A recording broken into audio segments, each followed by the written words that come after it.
Hello,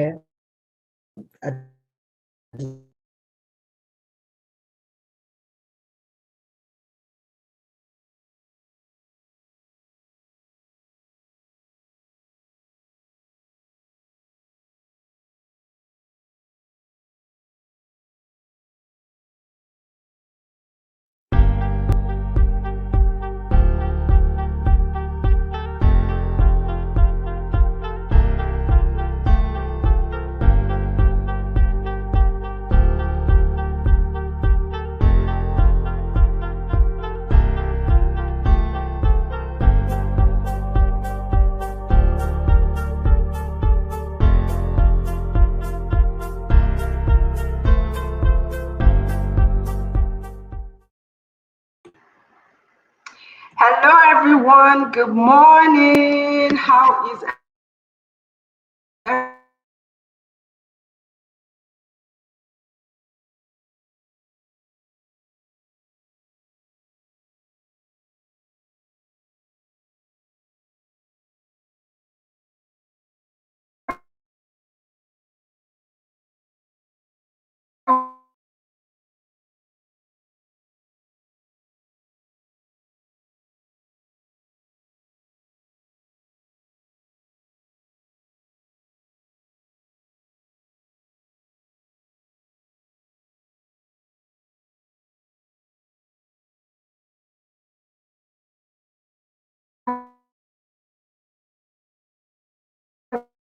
everyone doing today?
Hello, everyone. Good morning. How are you guys doing today? Let me know if you can hear me, if you can see me. So sorry we're late. The internet is misbehaving on a big day, and that's normal.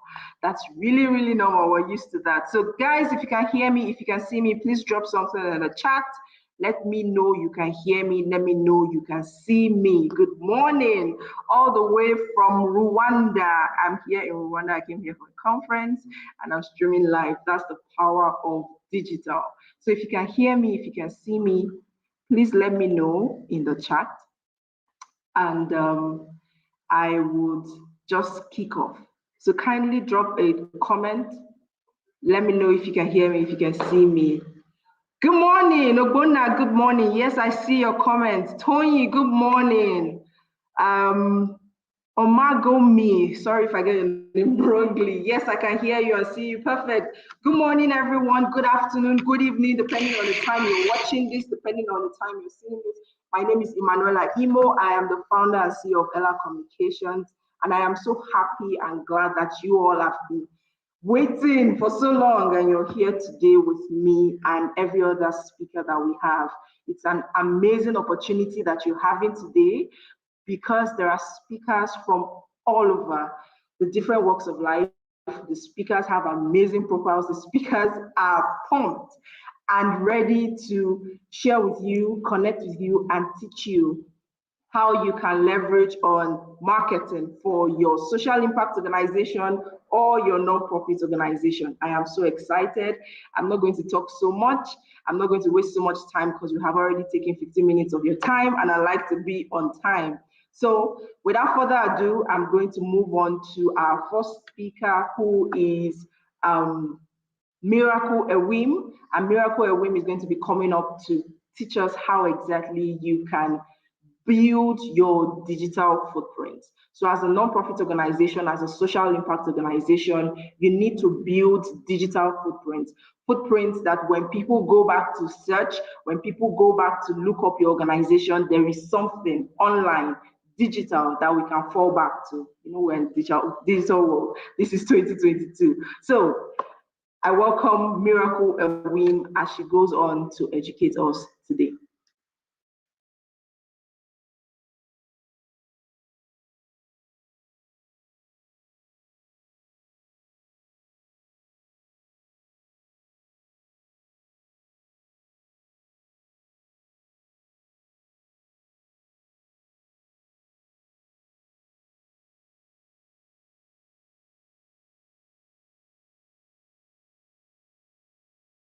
Social Impact Marketing Summit. I mean, it's been a long time coming, and to be honest, if there's a team that I've seen that has been more organized as to pushing an event, it has to be the Social Impact Marketing Summit team, because first they reached out early, plans have been in place. So I know that a lot of preparations have gone behind the scenes to make this work. And it's a privilege to be considered to be amongst one of the speakers for this great event. I also celebrate other speakers that will be speaking to on this platform. And you know, every one of you that's taking your time to attend this, I promise you that it's going to be an amazing learning experience, and you will be glad you came. So briefly, in the next 20 minutes ish or so, or 15 minutes, as much as I have, I'll be speaking on building footprints in the digital world. When I saw this subject, I was like, why me? But then I understood that we'll probably have been able to, you know, create some level of footprint and visibility throughout the years to have been considered worthy to speak on this subject. Most often than not, I like to tell my story because my story is literally all I have, and that's literally all I know how to. How have I been able to, you know, build this digital footprint, and how can it help you? Right? I started off as a very naive girl, just like most people, just very hungry, very naive, always seeking to do more. Born in one of the slums in Lagos, it's Bar. I've always had this quest and this knowledge to do more. I've always known that there has to be more. I can't just be at this level, right? So I went into school after my secondary school and all of those, and jam happened to me just like jam happened to some of. I mean, if you're watching from across the world, in Nigeria, we have a body called JAM, where students have to write the exam before they're able to get into the uni, right? So JAM happened to me and I couldn't study medicine, so I was given microbiology. So something critical that became a life-defining moment for me in my course of study was in my 300 level. So in 300 level, people go for industrial training. That's what we call IT, right? And what you do is you apply to companies to intern with them for a period of 6 months. You wouldn't believe that it was so difficult for me getting into a company as an intern. Most companies did not want me.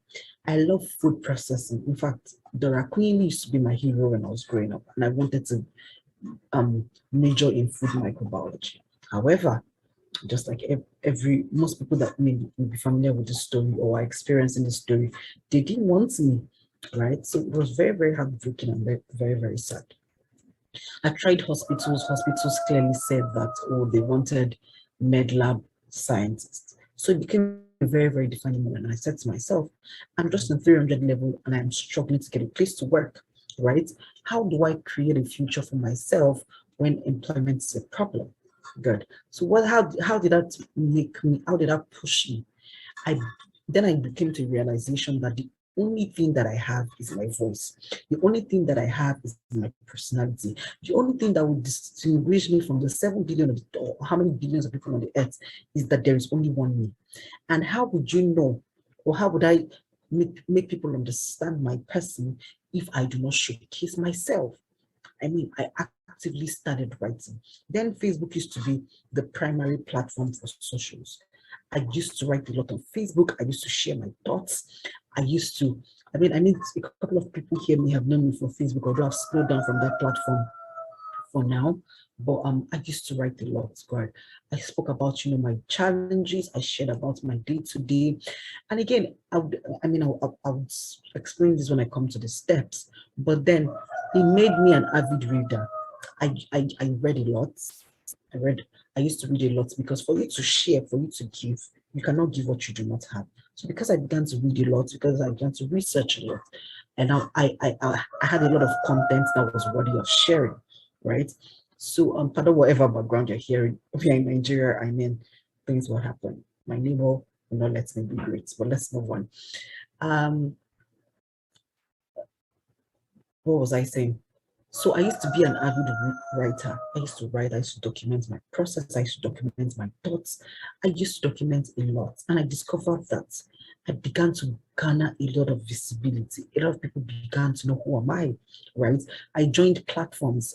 Like Headset Africa. I joined platforms like Open Network. There were lots of platforms that I joined at the time that made me meet amazing people, like connected with a lot of amazing people, like John BD, like my very good friend right now, Victoria, like a lot of people I connected with on the social media platform. But that came because I understood that the only thing I had was my voice, was my thoughts. That's how I met like a very good friend as well, Elijah, who taught me about, the need for tech, because he was always writing about tech and, venturing into digital marketing. And that was how I began my career into tech and, the person that I am today, which is a marketing and communications expert. And I've worked across, various countries and various industries. Now, how do you build a digital footprint? How do you build a digital footprint that can be, just 1 second, that can be tracked, that can be recognized, that people can relate with? First thing I would say to you is understand that there is just one you. A lot of people ask me, how do I start? What do I do? There are a lot of, there are a lot of people speaking on the online space. There are a lot of Instagram likes, there are a lot of Facebook likes, a lot of Facebook groups, a lot of this, a lot of that. Yes, there are a lot of 1,000,001 people, but my dear, there is just one you. There is just one Miracle Levine. There is just one Ella. There is just one Desmond. There's just one whoever you are. There is just one you, right? Understand, be self-aware enough to know that no one else can be you, no one else can do it like you will do it. I think self-awareness is the key to creating a digital footprint that would outlive you. Then secondly, you need to ask yourself, what do I have to offer? A lot of people these days are all over the place, and people can sense shallow-minded people. Personally, I can smell people that are shallow from 10 miles away, and I don't want them near me. You need to ask yourself, what do I want to be known for, right? What is the brand I am trying to build? What is my niche? That's what I name, right? There are 1,000,001 things that people talk about. There are 1,000,001 things that people can do. But there's one thing that is peculiar to you, and there's only one thing you can be passionate about. I am very particular about tech and personal development because that is what is near to my heart. That is what I practice. I work in the tech space, and I was able to get that through personal development because for every stage in my life, I have been self-taught. So I am self-aware enough to know that this part works. It has worked for me, and I want to show people how to, bloom in that light. There is food, right? There is fashion, there is beauty, there is lifestyle, there's entrepreneurship, there are tons of aspects that people can speak about. There are creators. You need to find out that one that is peculiar to you, that one that resonates with you, that one that speaks to you. That will be your hinge, right? So do not be among those people that are all over the place. Today you're an author's coach. Tomorrow you're a lifestyle coach. Next tomorrow you're in tech. The other day you're like, okay, I think one thing that would help you, and I think that was one thing my mentor said to me, because I made this mistake as well. I'll explain to you. Because I'm a microbiologist, I'm also in the health sector, right? And I used to volunteer a lot. Back in the days, right? So when you see volunteering opportunities about health, I am there. When you see volunteering opportunities about tech, I'm there. When you see volunteering opportunities in fashion, I'm there. When you see volunteering opportunities in children, I'm there. I was literally all over the place. So I'm speaking from a place of experience. Then it was a life-defining moment when my mentor said to me that when people think miracle, what do they think about?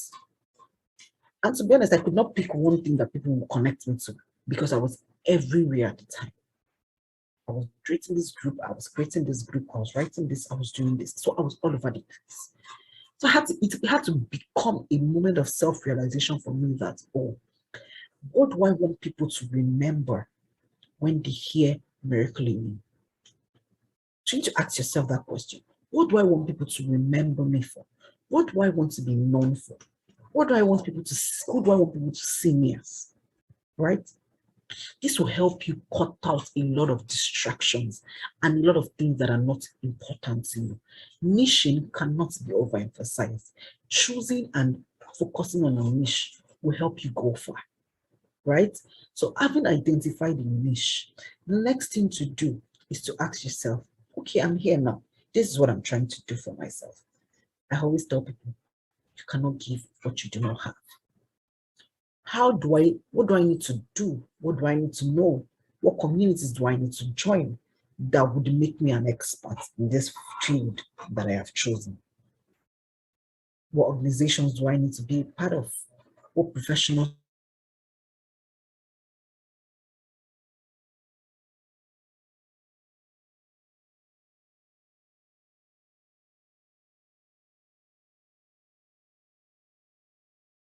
documenting your process so that people can be able to appreciate your growth, right?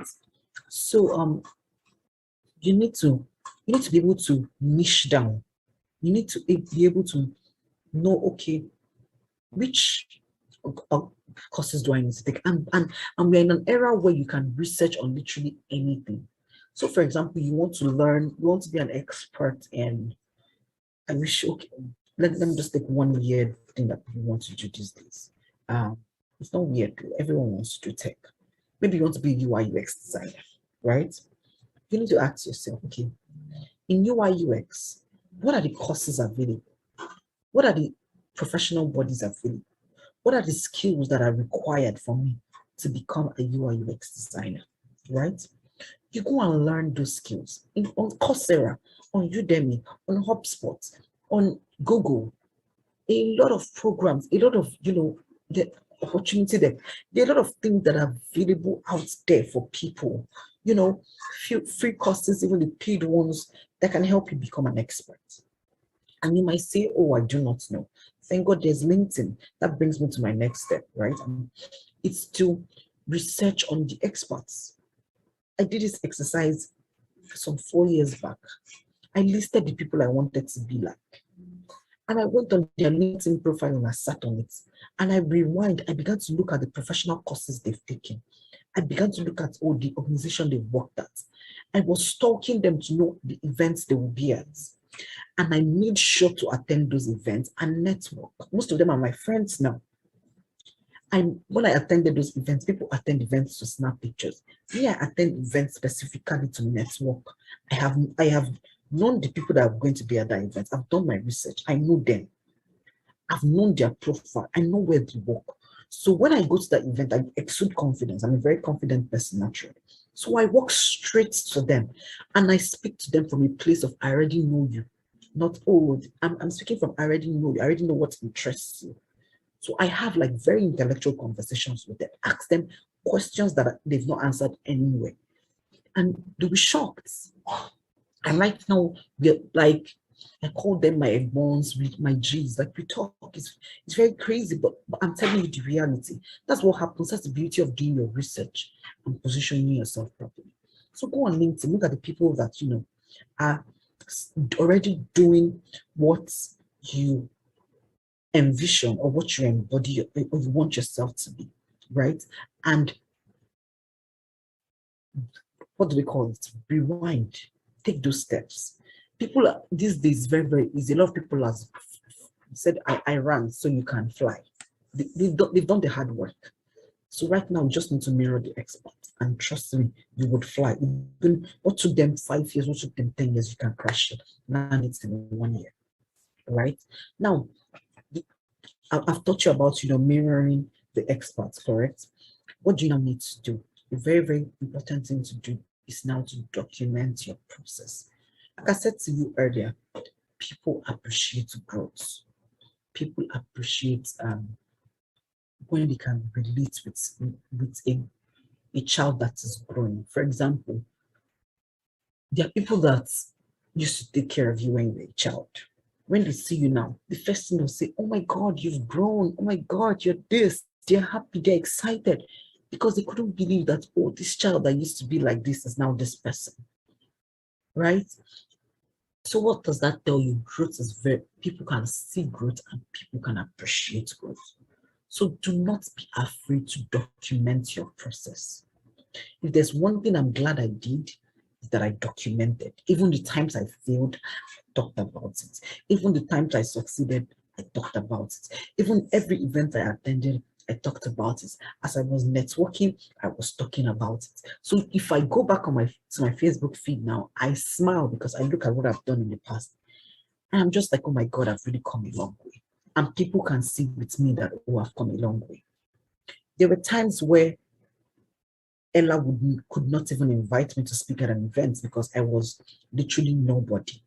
But because I was able to create that footprint, I was able to document how I started, where I am, my growth level, even up until now, I'm still documenting my growth level, my this, my that, taking life one step at a time and not being ashamed to talk about who I am now. And again, I said to you from the first time that I recognized there was only one miracle in me, and I was not ashamed to show the world that there was only one miracle in me. So I flaunted myself. I talked about myself. I appreciated myself. So document, don't be afraid to document your process. Don't be afraid to talk about your journey. And again, you need to understand the dynamics of platforms. In the digital world, that's where a lot of people, misses. There is such a thing as the dynamic of platforms. When you're trying to build a footprint, you want to ensure that your tone is platform appropriate, right? So you want to ensure that when you're on Facebook, you're speaking from a place of friendliness, you're speaking from a place of family, you're speaking from a place of you're representing yourself properly, right? When you are on LinkedIn, you are speaking from a professional tone, your professional challenges, your professional growth, your professional experiences. On Instagram, you're ensuring that you're carrying yourself appropriately. The pictures are doing the speaking. On Twitter, you are speaking on trends and all of that if you choose to, right? So these are some of the things that would help you. When you document your process, I'm telling you, you will be glad you did. Then another point is network. Oh my God, I cannot overemphasize the importance of networking. I was saying to my friend just yesterday, that I used to think my circle was small because I'm a very private person. Like I'm a very, very, you might think you know me, but you really don't. Like I make you see what I want you to see, which I think most people do as well. So I'm a very private person. And I'm planning an event and I'm working on a strict guest list. By the time I sat down to think about the people that I know personally, I was like, oh my God, how do I know this number of people? I was stoked. I was like in serious trouble. How do I plan this thing on the street guest list? Right? So that made me to understand that over the years, I have mastered the art of networking. When I step into a room, I am coming out, Nigeria has happened. When I step into a room, I am coming out with phone numbers beyond what you can imagine. Like, I am coming out with a lot of phone numbers. You can trust me to do that. Like, you can trust me to come out of a room with phone numbers, with pictures of people in the high places. No jokes, right? So I have mastered the art of networking. I know what it means to network. I know what it means to speak to people on like very, very high levels. When you network, and some of the best friends that I've had, I'm not going to lie to you, are people that I've met online. People I've met at events. People that, when you see your stuff this you're like, oh my God, I never knew that, oh, you know this person. You knew this person. Have you guys known forever? And I'm like, no, we just met. That's what happens when you master the art of networking. You meet a lot of people that you naturally wouldn't have met, maybe because of your background, maybe because of where you grew up and all of those things. So in your industry, in your career, wherever it is you are, as you are growing, connect with people. A lot of people say, oh my God, I'm shy. You cannot be. There's a lot of responsibility on your shoulder. You cannot afford to fail. You cannot afford to allow shyness take the best part of you. You cannot be shy. I say to my siblings every day, you cannot afford to be shy. What are you shy about? If you walk up to them and tell you no, you move on to the next one, right? So you must be a master. I don't know if there's a session that teaches networking, but then again, when I speak of networking, I'm like, people who only network. People only want valuable people on their circle. That's why you need to document. So if you're trying to talk to me and I go online and I research, and I type your name, if I look like you can be of value to me, I would connect with you. But if I go online and I don't see anything that's of value to me, then I'm just like, I don't want the liability around me. That's why it's important to talk about what you do. You also need to learn the art of writing. We are not in a generation where you say, oh, social media is not for me. I don't know how to write. I'm leaving writing for the writers. You cannot afford to do that. You cannot afford to leave writing for anybody. You need to master the art of writing. You need to master the art of networking. Extremely important, right? Then, this might sound basic, but how do you put yourself out? What kind of pictures do you have? I'm smiling because in my time, you might be like, is this not just picture? But nah, what kind of picture do you have? Something as basic as a professional picture can elevate your level. You do not know. John Vides used to say something like much earlier in the years. He said that the Bible taught us a very important lesson that we did not listen to. That God looks at the heart, but man looks at the outward appearance. That we are thinking that, oh, it was just a lesson for David. But no, it was a lesson for us. But people will see you first before they want to talk to you. When I look at your profile, it will make me see whether I want to talk to you or not. Invest in professional photography. You will need it. It will help elevate your level, right? Invest in your outlook, how you look, how you attend events. Do not be saying you do, like, when you show up well.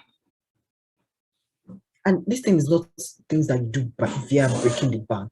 These are things that you do via intentionality, knowing that this thing needs to be done and I'm going to do it, right? So I think that if you study the art of some of these things that I've talked about and put together, again, I'd like to do like a brief summary. Know yourself. Understand there is just one you. Identify a niche. Streamline to what exactly you want to talk about. Streamline to what exactly you think resonates with you. then do your research, read, be an avid reader.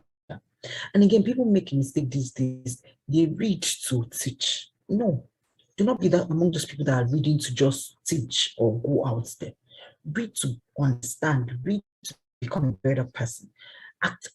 Take skills, take on skills that would help you become better. Take on skills that will help you master your craft.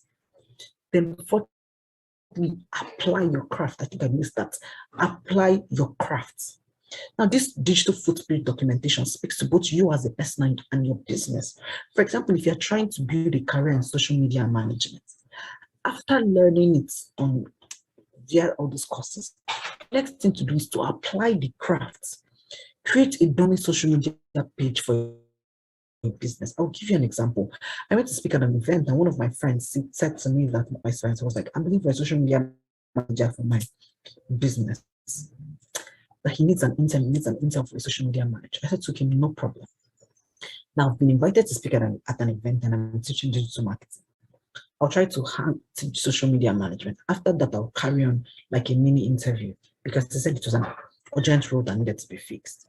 I said, okay, no problem. After that, I'll carry out a mini interview. Anyone that speaks to me, since you're looking for an intern, will employ the person immediately. He was fine with that. We got to the interview, and the only question I asked them, because it's an internship role, I'm not looking for an expert, is, oh, have you taken on any social media course? They said yes. I said, okay, show me a page of a social media platform that you've handled. Many of them did not have. And I'm like, okay, you've learned social media management. How are you applying it? How are you practicing? All of these things are the footprints we're talking about, both you as a person and both you as a business. But there was one lady there that is still dear to my heart. She's now a mentee of mine. She had a page that she had been practicing for no reason. She just kept posting and learning. And she was employed on the spot. I'm not speaking what I heard outside. I'm telling you about something that I did. Right? So she was employed on the spot because she had a footprint that we could look at. So apply your craft. As a person, you write about your growth, write about your process, network with people in your industry, attend events, talk about them. Then 50, your appearance. How do you want people to perceive you online, right? Ensure that you have a courage that is worth aligning to. Ensure that you have a brand that people want to associate with. Be intentional about your personal brand. This is not an era where you post whatever it is you like on your page and all of this. You can have a page where you do that. I'm not all about being all serious. You can have a page where you do that, but also have a page dedicated to your personal brand.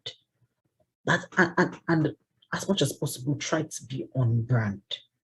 Your pictures, your brand color, the events you attend, the friends, the kind of conversations you have. For example, you're part of this event. If I were you, after this event, I would go online, what I used to do back in the days, and I will write specifically my key takeaways from every speaker. And as the speaker, I'll be excited. Oh, this person was keen enough to learn about what I said or took down notes, and the person tagged me. If that kind of person sends me a DM, I would respond. Because that person has taken it a notch further to not just only receive, but also document and put out there.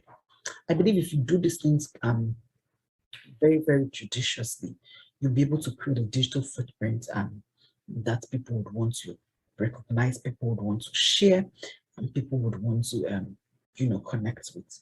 Please feel free to drop your questions in the comments or shoot me an email, and I'll be glad to take it from there. Thank you so much, Ella. I think that'll be all.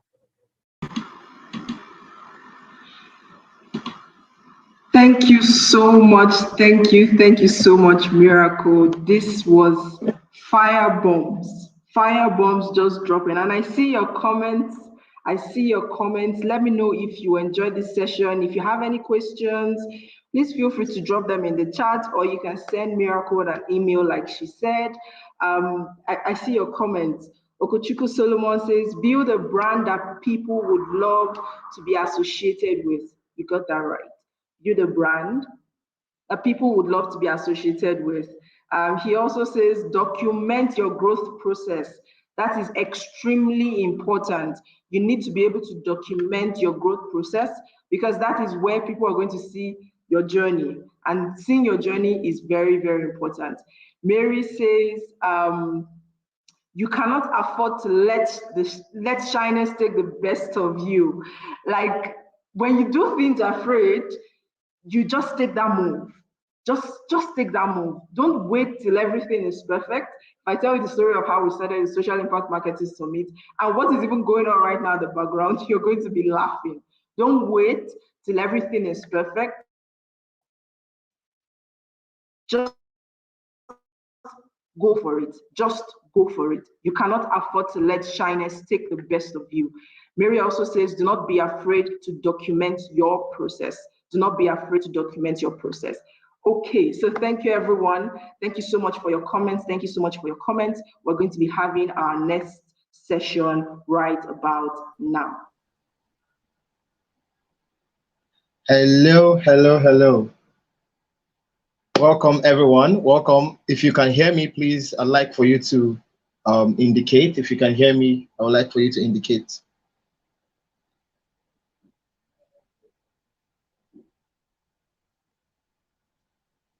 So we're going to be bringing up our next guest for today. We're going to be bringing up our next guest for today.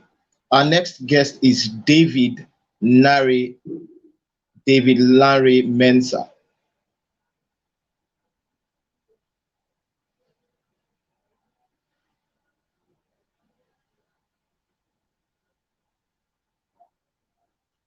So shortly, we are going to be introducing our guest. My name is Andrew Igbineweka, and I'm going to be your moderator for the next session. And also, I want to remind you that we are going to be having a raffle draw just immediately after this session. So get set, get prepared. For all that you've learned in the previous session, I'd like for you to drop a comment in the comment section so that we can see that you are gaining value from this very summit.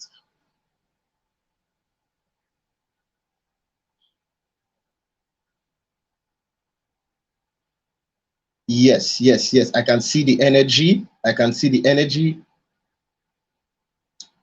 I can see the energy loud and clear. Thank you very much. Thank you very much, Ogbona Matthias. Thank you for joining us. Ismail Razaki. Thank you for joining us. Maureen Oseji. Thank you for joining us. I know you're pumped up for the next session. If you're pumped up for the next session, I would like for you to say something in the comment also. Say something in the comment also.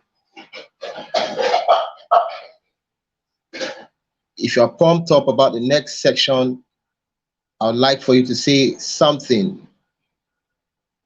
Yes, Maury said, let's go, let's go, let's go, let's go, let's go. I feel like playing music so that we can dance. Yeah, so we're going to come up shortly with the next guest for this event. The idea of this summit is to equip you with the skills and the tools that you need to thrive, right? Whether you are a non-profit enthusiast, or whether you run your own non-profit, or whether you work with a non-profit, yeah? So we're just basically passionate about equipping you with the skills, and the tools to ensure that you get a great head start. Yes, Ebenezer Egwatu says, I'm ready for the next session. Awesome, awesome, awesome. Great to have you here.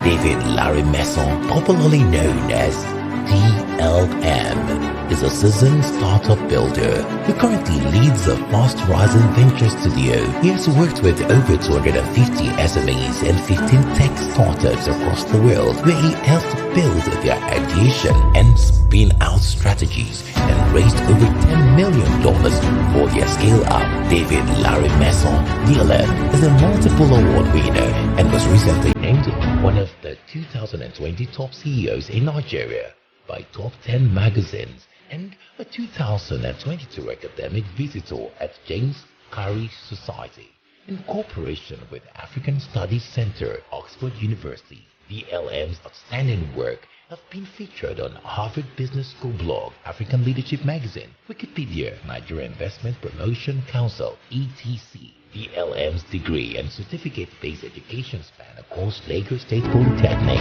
Oxford University, Harvard Business School, Scalable Global Academy, and University of London. Awesome, awesome, awesome. I know you paid attention to every detail that was, just introduced to you. Larry is a very vast individual. I went through his bio and I saw some amazing things that he has done. He has raised over $10 million, guys. So it's such an exciting time in this space to be learning from someone who has not only walked that path, but who has made tremendous input as well as impact, right? So we're going to have him come on board shortly to share with us. I hope you're excited. Yes, Okuchuku says, wow, welcome, sir. Welcome, sir. Welcome, sir. I like that. Great to be meeting you virtually, sir. I don't know if you can hear me. Just let me know. Yes, I can hear you. How's it going, my brother? Awesome. Great to meet you virtually. I know we just recently connected on Instagram. I went through your bio and I was like, wow, who is this person? Let me go and check this person out. And I went on your Instagram. By the way, guys, if you're not following him yet, go on Instagram. You're going to find him. His handle is Larry Mensah on Instagram, and follow him and ensure that you are gleaning value from our guest today. So, sir, we're just going to leave, this podium for you to take us away, to share all that you have.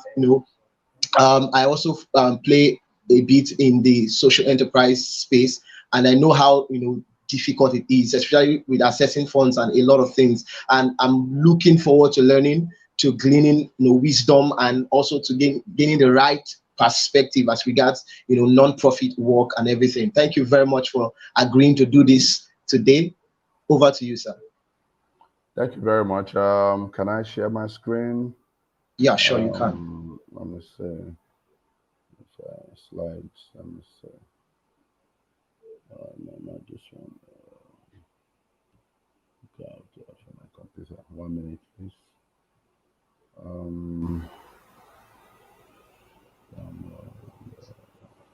Yeah.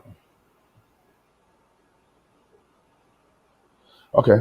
So thank you very much for inviting me to be a part of this incredible event. I must appreciate your effort in trying to share knowledge in the place of, empowering people or social entrepreneurs in that space to be able to, improve their works and at the same time add more value to improving the state of the world. So I must congratulate this effort that you have made. So far, so good, talking about you and the entire team of Ella Communications. So, once again, my name is David Larry Mensah, and for every participant watching and listening into this program, I want to thank you for making out time to listen to this. The idea of fundraising, my background has been in fundraising for profit businesses, none of that. But of course, in the previous years, I've sort of played a little bit within the social enterprise sector and kind of have a bit of idea about how things play out. But if you are looking at raising funds, there are several ways to raise funds.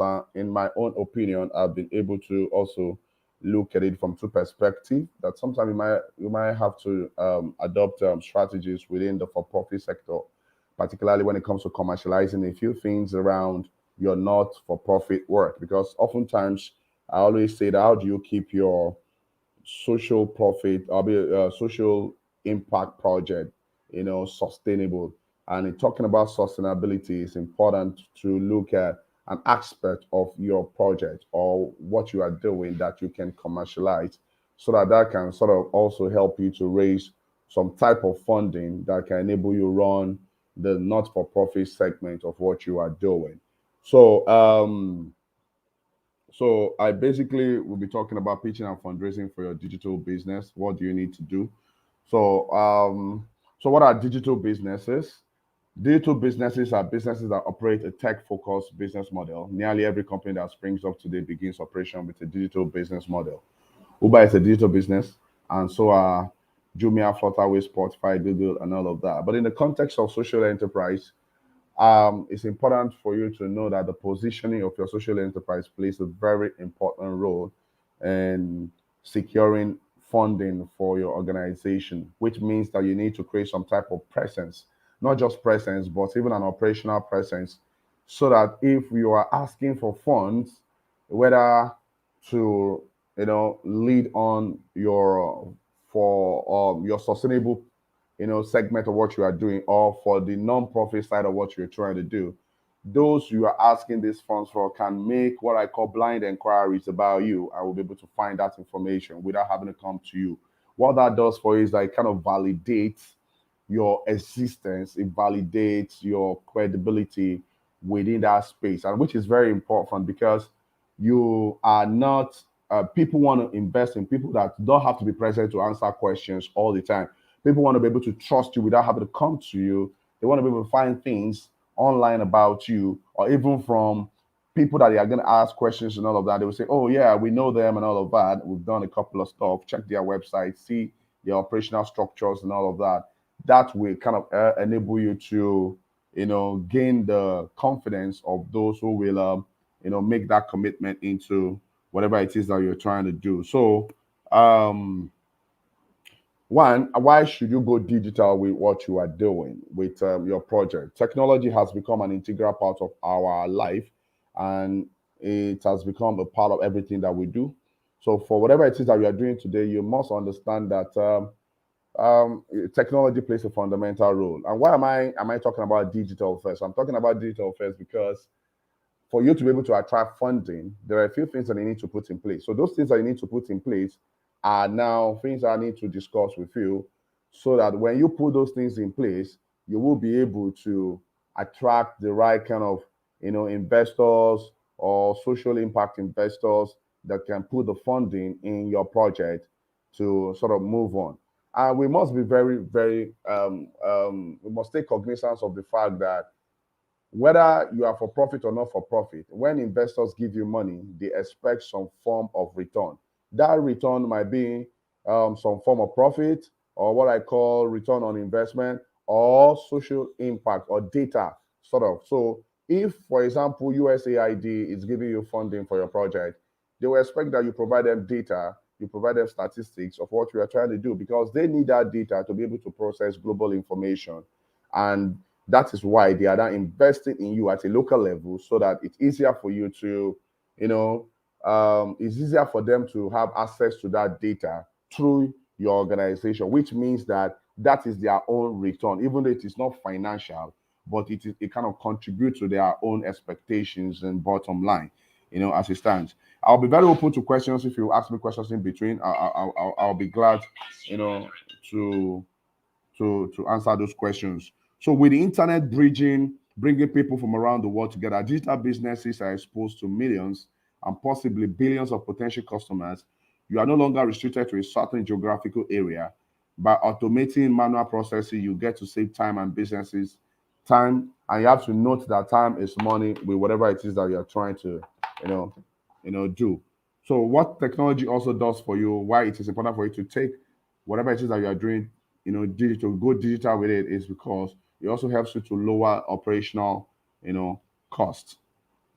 So when it comes to fundraising, I'm going to be using the model of not for profit for you to be able to understand a few things when it comes to fundraising for your startup.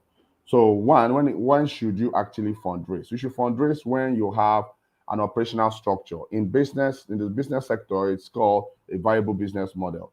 An operational structure as an organization helps you to understand how you deliver your programs as a not-for-profit, how you measure your programs, how you evaluate your programs, how you kind of record the impact of what your programs for your not-for-profit project. It's also important for you to know your target market. In business, it's called the good market size. It's for you to know your target and to know how you will be able to identify them where they are and what their experiences are. That way, you are able to clearly articulate their problems versus the solution that you are preferring to the investor, because whoever is going to invest in you, whether the donor or the investor, they will want to clearly understand that you know what exactly you are talking about, the problem you are solving, you clearly understand it, and the solution that you have actually prepared, you also clearly understand it. Now, there's something called the MVP in business, which is also called the minimum viable product. It's important to note that you can't do everything at the same time when you are trying to get into that not-for-profit space. Your funder wants to know that you have started, you have a bigger picture of what you want to do, but you have started the smaller version of what you want to do. And that smaller version of what you are doing or that you have created, that you can, that people are experiencing, the target that you are reaching, they are experiencing it, and you are measuring impact and gathering data through that small project or that small impact project that you are putting together, within the target space that you are operating in. Which also we call for what I call participation in business, called good traction.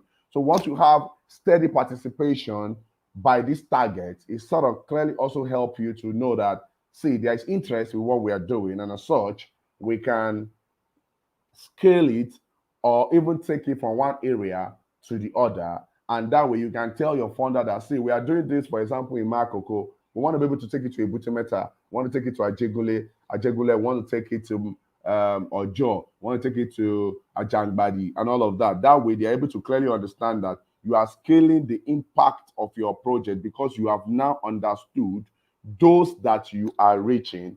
And all of these are important before they can begin to say, okay, take money. So it's important for you to know some things before you sort of, fundraise. Another thing is that you must also know other people that are doing what you are doing so that you are able to innovatively craft, the ideas that will differentiate you from what other people are trying to do within the space that you are going into, because they want to say, how are you delivering differently what you are doing? And fundraisers, when you are raising funds, funders are interested in all those type of items. So, in the not-for-profit space, there's what we call the grant proposal. And when you are developing a grant proposal, just like you develop a deck, I always would say that it's important before you develop the comprehensive proposal, you develop a document called the grant summary. That summary consists of the overview of the problem. It kind of also addresses the solution that you are bringing to addressing that problem.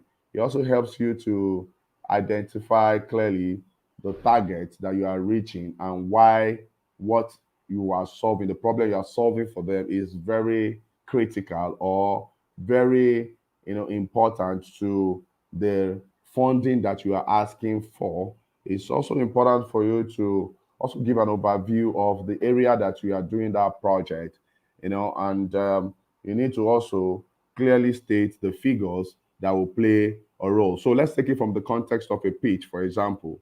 A pitch is a short verbal presentation of a business idea to a potential investor or groups of investors aimed at arousing their interest. So how do you arouse the interest of your funder? You need to be able to say that, for example, that there are, for example, if you are trying to reach the girl child, maybe you are promoting girl child education, for example, you can say there are 20,000 girls within an area, and from that 20,000 girls, about 15,000 of them do not have the opportunity to go to school because their parents do not have the resources to enable them go to school, and they don't also have access to public schools because the public schools are probably very far from them, and as such, we have created what I call a bridge school to help them to learn while their parents go about their daily business and all of that. So it's important for you to clearly also, state these things in your grant summary, and that way it kind of helps the funder or the investor to understand what it is that you are talking about and how to go about it. Now, a great pitch or a great summary, a grant proposal, a summary, should be able to succinctly, put together your points as to what you are doing, how you are doing it, what makes you different, and what you need to be able to deliver or scale what you are doing, and what impact will it bring? What are the projected impact that you think that what you are doing will bring, about with it, with what if you get additional funding or some more resources and all of that. You must be able to keep it very interesting. You must keep it enthusiastic. It must contain key numbers, like the size of population that you're trying to target, the number of people that you truly want to target, and what impact will it bring. In the case of a business, it's going to basically be talking about the revenue and the sales and all of that. So your great pitch has, just like the grand summary, has the same qualities that you are seeing on the screen, such as you must clearly state your vision and unique value proposition, the problem you're trying to solve, the size of your target market, your solution to the problem, your go-to-market strategy. What is your strategy for implementation? In grant proposal, it's called implementation strategy. So what is your strategy for implementation? Then your traction. Have you done it before? And who have you done it to? How many people did you reach? And why do you need money to be able to move it? If you have done it to 100 people, but you have 15,000 people, you want to move from 100 to 15,000, which is why we are trying to request for them. But you must prove that you have done it, and you can measure the impact in terms of the statistics, and that's what we call traction. You must also clearly state that this is what we have spent, because your investor or your funder wants to see a sense of accountability, what you're trying to do. So it's important for you to be able to state your financials in terms of how much did you spend, and you can also do what I call cost per person. How much did you spend to deliver that project to one person? You understand? That way, the funder can say, okay, if you are spending 1,000, let's say you spend 200,000 and you reach 100,000 people, it means that you have spent 20,000 or 2,000 on one person. So your funder can be like, okay, what about if you reach 100,000 people? Let's give you 2,000 times 100,000. If they're not looking at it from that perspective, they will also create a marginal concept in their head to know that, oh, if we invest X amount in this person will be able to reach this X number of person. And don't forget, I mentioned earlier that data is very important in the case where a funder is giving you money and it's not expecting profit. Their own profit that they're expecting is that data. So they will be able to calculate and project and say, if you will give you $1 million, $1 million will help us to reach 10 million people within X period of time. So these things are very important when it comes to seeking for funding from investors. Another way to look at is a competition. Clearly state your competition, who is doing what you're doing, so that way they're able to see comparative analysis to what you are doing. They're able to compare and say, okay, if this person is doing the same thing in this area and is reaching X number of persons, that means that there's still a gap of people that has not been reached. That is why you are existing, to be able to reach those type of people as well. And it also shows the cumulative impact of the data, to their interpretation and all of that. And again, we also will be looking at the team. You must also show that you have a fantastic team. A lot of time people write grant proposals without stating the quality of team that they've got. Then how do you convince the funder that you are indeed doing something that has value, but from a standpoint of the people that you have got, and not just only you? Because if you present yourself as just only the person running that project, what it does to the investor or the funder is that it gives them a wrong impression about you, and does not kind of prove to them that the concept will be sustainable if you are, for example, sick or something. You understand? Then you must also state how much money you are asking from in that document, and it must also be broken down that, oh, when you give us X amount of money, we will use this part of the money to do X, Y, Z. You understand? You should be able to clearly state it. That way, they're able to understand your budget and know how much you really want to spend on what you are doing. Now, when it comes to raising money, it's important to position for success. You must approach only investors that have invested in companies that are similar to yours. Now, oftentimes we go to all manner of people without knowing that people have interest. Take, for example, let us even take our companies that like to do CSR and you want to raise money from them. You need to take O&O, for example. O&O is only interested in education-related projects. You need to do your research to be able to find out the people that will invest in you, what type of project are they interested in, so that you are not wasting your time or wasting all of your energy in developing content that will not particularly be relevant to who you are trying to reach. It's important to do your research so that way you're also able to customize your information, your proposal in a way that attends to the need of those who are reaching, because you need to understand that it's a need by need concept or basis that you are operating on, which means that you need something. You must put at the back of your mind that those who are you are going to reach are also in need of something, and you must be able to articulate that in your document in such a way that it kind of fulfills their own expectations. Now, but you need to get your timing right. You must know, for example, you must know when in business called the opening of investment rounds.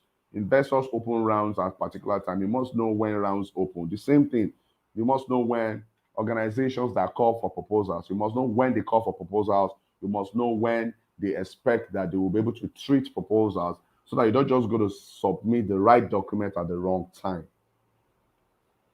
Another thing is that you have to be in constant contact with those you are seeking the funds from, investors or the fund and all of that. You have to be in constant communication with you. That is not to say that you should bug them, but you have to be able to do your checking.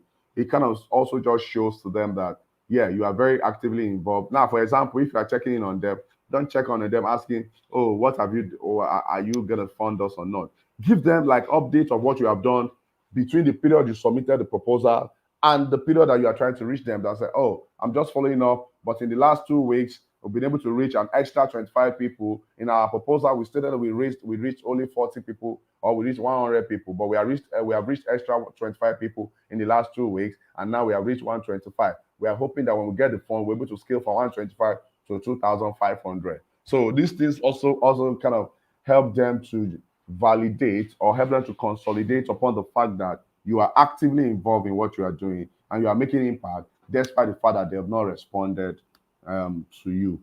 So I want to believe that in this very short time, I've been able to at least mention a few points that will help you to structure your proposal in a way that will allow you fundraise from the funders. But there are various other ways that you can, people that you can raise from. You can raise from agencies, foundations, philanthropists. You can raise from even investors. You can raise funds who are interested in social impact. You can as well raise funds from corporate organizations that have CSR department. You can raise funds from a collective of people who are just sort of focused on, just solving, problems, social problems within the society. You just have to keep your ears down and do your research, and you'll be able to find this information. I'm hoping and believing that I've been able to make some impact with this presentation, and I'll be open to questions. Thank you very much.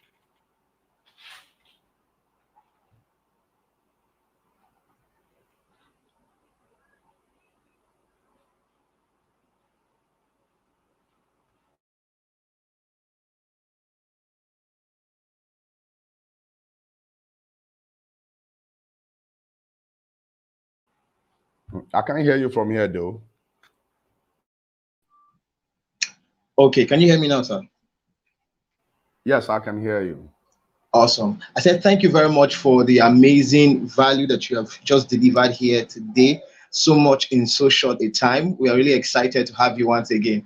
I heard you say something about blind inquiry. I believe a number of us would want to know what that really means, and if you can, create some kind of context to it so that we fully understand. And also, if you have questions, guys, just leave your questions in the comments, and we are going to take your questions quickly.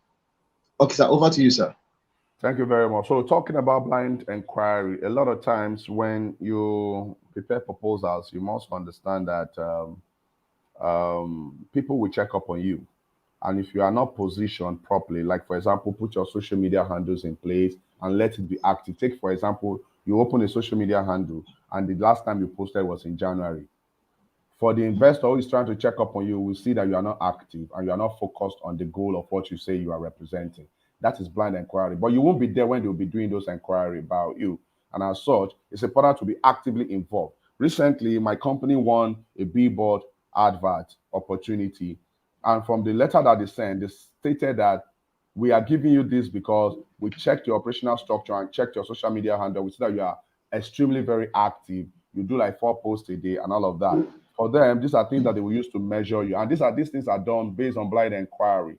So they might look into your followers, for example, and then they can just pick 10 random followers and ask them questions about you and say, so please, you follow this organization, would like to know if you've done stuff with them in the past, or what do you know about them? They might say, oh, sorry, I did not know I follow them. They have never, I'm not active with them. I'm so sorry. Someone say, oh, I know them. Oh, they've helped me. They helped my XYZ to be able to achieve this and all of that. You get? So these things are very important. Now, another word you can call blind inquiry is background check. People are going to do background check on you. And when they are doing this background check, be rest assured that you are not present there. They are going to ask people that you don't even know. And it is the perception, the positioning that you have created for your brand that will help you at that point. So it's important to continue to position your brand, your organization, and continue to create the right kind of perception. Give them updates about what you are doing. Tell them about your activities. Continue to inform people about what you're doing. Communication is very important. Content is very important. You have to be able to also keep that relationship with your contact. I call it the 3C model. Communicate, you understand? Churn out content and continue to be in touch with your contact steadily. These things will help you to solidify blind inquiries when you are not present. Awesome, awesome. I love the way you put it. It will help us solidify blind inquiry. You know, people are basically saying a lot of things behind closed doors, doors that we do not yet have access to. Thank you very much for this that you shared. So while we are waiting for, for the participant to turn in their questions, I have another question that I would like for you to, put in context, right? You said something about a minimum viable product. So how does that apply to a non-profit? So a minimum viable product is the smallest feature that immediately creates the most direct impact for those we are trying to reach. So let us say in business, I'm going to come to nonprofit in a for-profit context. Imagine you want to manufacture a car that has computing in it, has a lot of functionalities in it and all of that. And then you have never put that car out before. So what do you need to do? You need to first of all put a four-wheel car out first without the features. So putting that four-wheel car out without the feature shows that you have shown to people that, see, I'm creating something on four wheels, but I've not added everything that will be part of it. But I want you to come and experience it because it's going to move you forward. Do you understand? Now, That means you have achieved the question of movement. The next thing is to now begin to achieve the question of comfort. Then you can now move it a step forward and now begin to achieve the question of luxury. But all of these things will come one after the other. But the beginning part of it is the MVP. In the context of a not-for-profit, let us say that you are looking at reaching girls in less privileged areas, and you want to create a school for them, but you don't have the money to create a school. How about if you start with, first of all, recruiting these girls and either placing them in different schools, but they are your candidate. Now, what you have done automatically is that you have recruited them, placed them in different schools. You have achieved the aim. What is that aim? Education. You understand? Now, we will now begin to tell the story and say, we don't have the school yet because we don't have the land, but we have placed them in different schools right now, in about 10 schools on our own scholarship. I understand. Or we have discussed with the school to give us one slot in each of the schools on scholarship for these girls.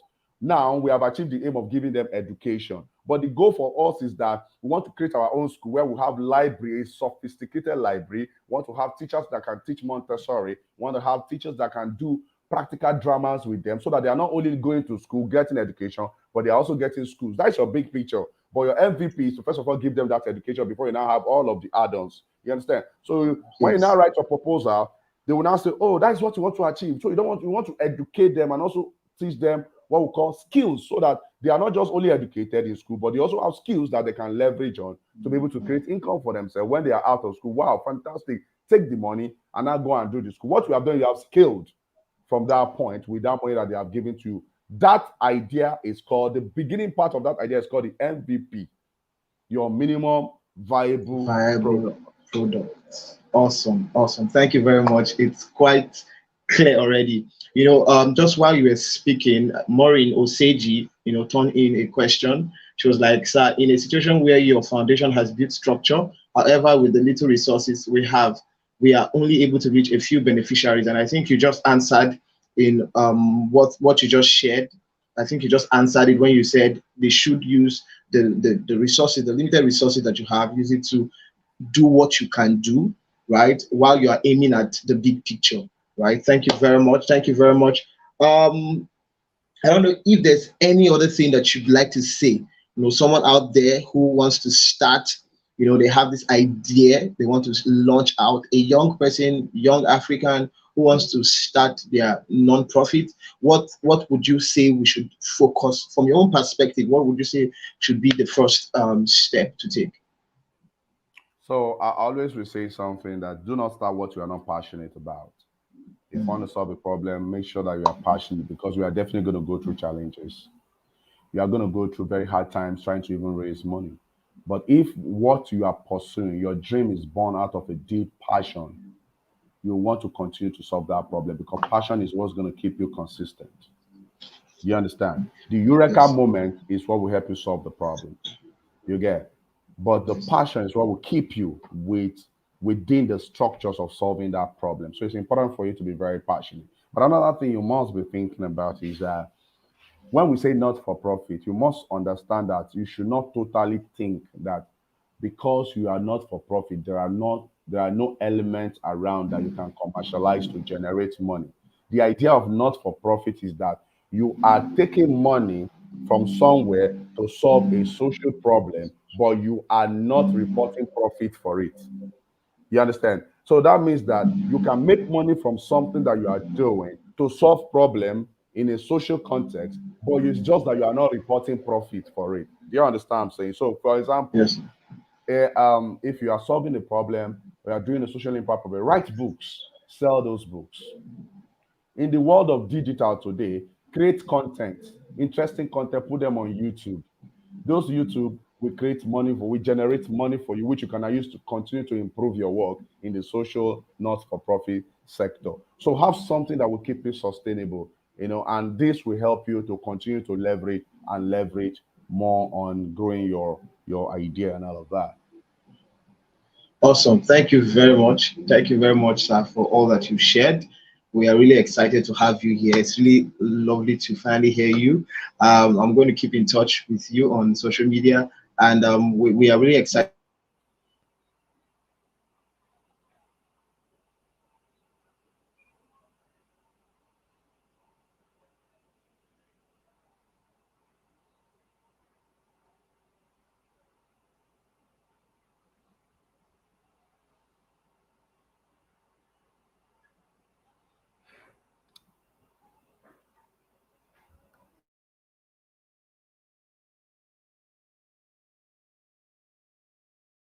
Reply.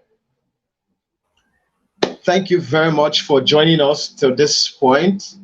Thank you very much for joining us to this point. We're really excited to have you. Thank you for engaging. The next segment that we're going to go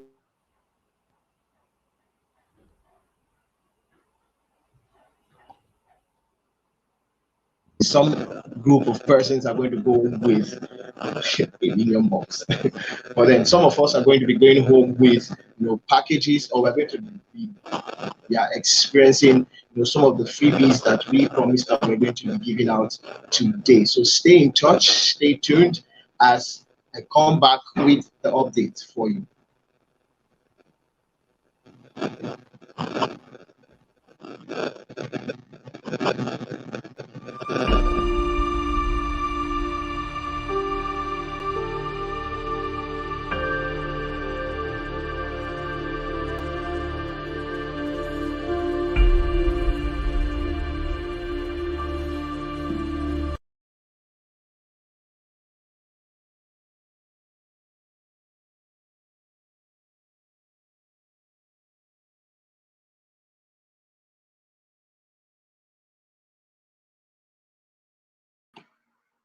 Hello, everyone. Wonderful session so far. I'm so excited that you guys have been excited to be here and you're learning a lot. I see the comments in the chat and that's really great. That's really great. I see profound, I see minimum viable products. You guys took notes. You guys took notes. That's wonderful. So the most awaited session, which everyone has been waiting for, where you get to win something from us here at Ella Communications and the Social Impact Marketing team, is the raffle draw. So if you have been following the whole marketing, the whole information that has been going on via email, via social media, via WhatsApp, everywhere, we have been saying there is going to be a raffle draw. And what does this mean? It means that some of you here, you can't hear me again. Can you hear me? Let me know if you can hear me in the chat, please. Let me know if you can hear me. If you can hear me, say you can hear me. Let me know if you can hear me. Someone please drop something so I go on. Someone says they can't hear me. If you can hear me, please let me know you can, so I quickly go on. Can you hear me? Perfect. Thank you. Thank you, Sky. Okay, so great. Sky can hear me. Okay, so we're going on to the raffle draw, and this means that some people here who have gotten their raffle ticket are going to be qualifying to win something. Some people here who got the raffle ticket are going to be qualifying to win something. So this is the Social Impact Marketing Summit, and we are going digital. We want to teach you how to go digital. So we're going to be having this draw live here digitally. So about 8 people got their tickets, and we're going to just show you everything that is going on. This is going to be a very transparent process. I'm going to be sharing my screen so you can see this as it's going on. So let me know if you can see my screen. The moment you see my screen, please let me know. So can you see my screen?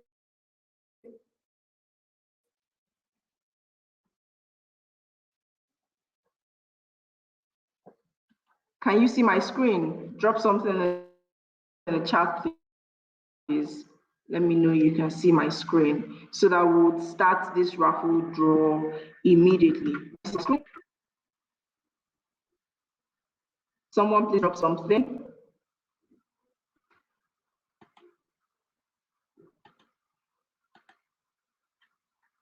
Can you see my screen?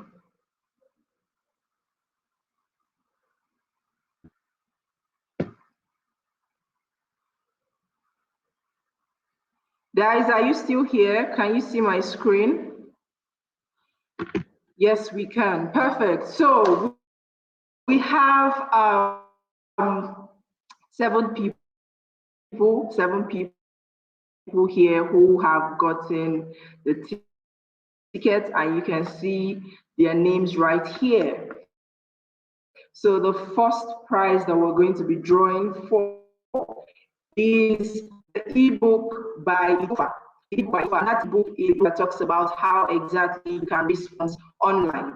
How exactly you can respond online. I have to run a non-profit, a successful non-profit. Please pardon me. So we're going to be drawing for that now, and we are starting this to draw. And the winner is Ahmed Toyi Mahmoud. Ahmed Toyi Mahmoud. Ahmed Toyi Mahmoud. Is it like that here? Sorry guys, let's start this all over again. It seems like there's a glitch somewhere. Uh-oh. Okay, so we're doing this again. We're doing this again. Permit me, please. The network is really crazy here. It's been raining since yesterday, and things are quite slow as we planned or as we imagined it to go, which is quite normal. So, I mean, again, while we're trying that, please take us in a shot of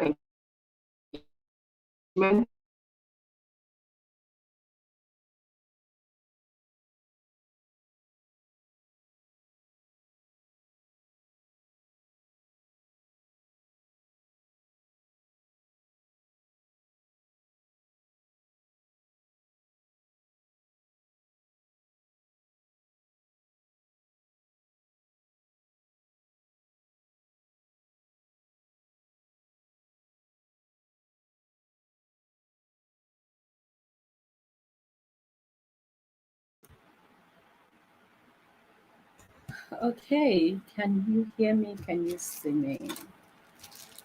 Okay.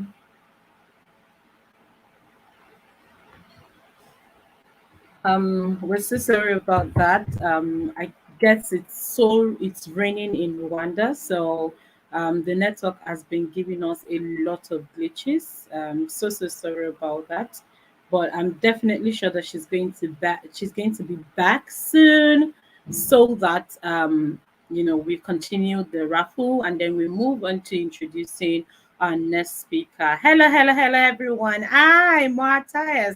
I can see the comment section already. I see that a lot of people are, ready for the raffle. Okay. I see that a lot of people are ready for the raffle. Don't worry, it's coming, it's coming. And you are going to, we're going to be knowing who the winners are very soon. Okay. Oh, Maureen says she didn't get any ticket. Oh,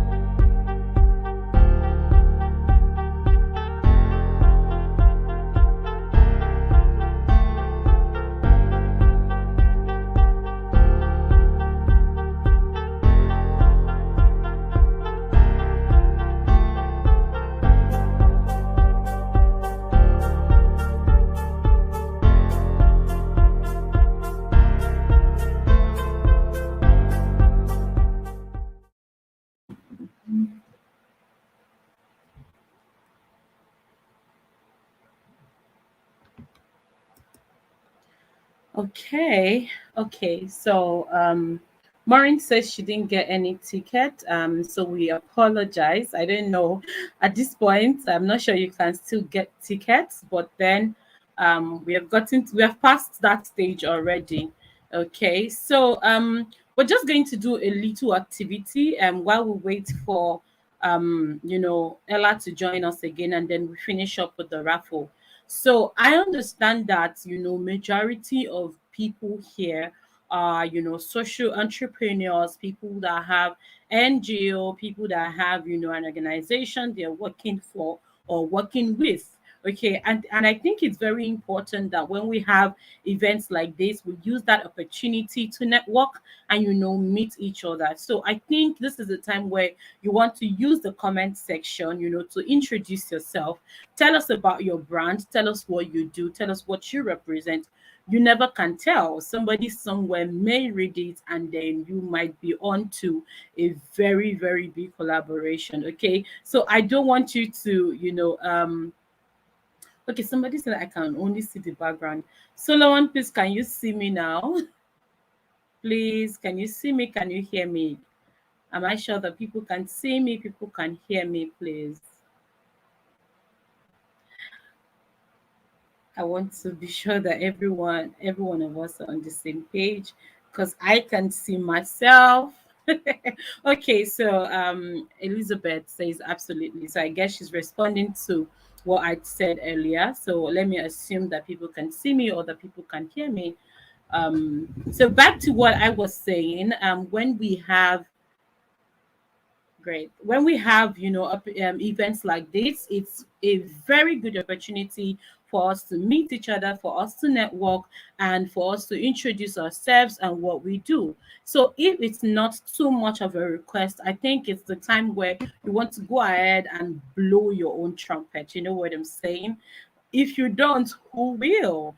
Okay, so go right ahead and introduce yourself. Let's get to meet you. Let's get to know what you do. Let's get to know the organization that you are working with or working for. I'll go right ahead, and read out your comments so that everybody meets you. We're just using this, pending the time that Ella gets back, and then we can get on with the raffle, and then we move on to the next speaker. Ladies and gentlemen, I'm sure that you have been enjoying. I'm sure that you have been enjoying the session since the beginning of this event. Okay, we've had two amazing sessions. We've had Miracle Ewim talk about building footprint in the digital world, and we've also had David Larry talking about pitching and fundraising for your digital business. Okay, we have two more sessions before we call this a wrap, or before we say this is a successful event. And these two more sessions are really, really powerful. You don't want to miss it. Okay, you don't want to miss it. You want to be sure that you are in the best state of mind to receive these two powerful sessions that will be coming up. One is going to be focusing on telling stories in a digital world, and then the other is going to be talking about digital transformation through strategies. Okay. All right. Elizabeth says she can't see me properly. Okay, great. No problem. I'm going to increase the lighting. All right. Yeah, I can see introductions coming up right now. I can see introductions coming up right now. Thank you so much. Keep it coming. Keep it coming. Ebenezer, I can see your comment now. I can see your comment now, and I love it already. I love it already. Amazing. Amazing. So keep it coming, guys. Keep it coming. Keep it coming. Keep it coming. Thank you so much.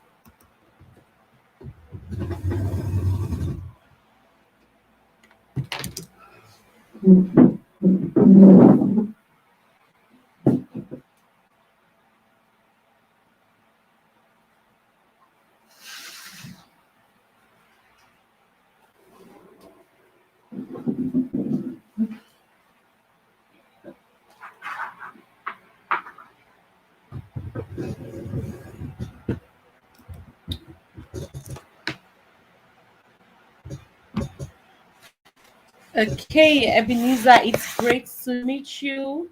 Ebenezer is a legal practitioner and the executive director of Lawyers Arise for the People initiative. Lapi, this is so amazing. Lawyers Arise for the People. Thank you so much for betting such great organization. And I hope that you are defending those who do not have people to defend them. Thank you and well done. Well done, well done, well done. I see more introductions coming in, so thank you. Keep it coming, keep it coming. I want to read all of it, okay? I want to read all of it. I want to see all of it. So keep it coming. Thank you so much, Solomon. Thank you, thank you, thank you so much. Keep it coming, keep it coming. Okay, now I see more introductions. Amazing, amazing, amazing, amazing. I think we're going to take it a step further. While you introduce yourself, feel free to drop maybe what your social media handles are, so that you can get people to connect with you. If you're on LinkedIn, you can tell us. On Facebook, this is I am at this on Facebook. I don't know if you'll be able to drop a link in the comment, but if not, just say, what, on Instagram, this is my name, or on LinkedIn, this is my name, on Facebook, this is my name. Just the way the people can be, able to link up with you properly. Okay, let's go, let's go, let's go, let's go, let's go, let's go. I love the energy already. I love the energy in the room. So thank you, thank you, thank you. Keep it coming. So if you've not introduced yourself, go right ahead and do that. Go right ahead and do that.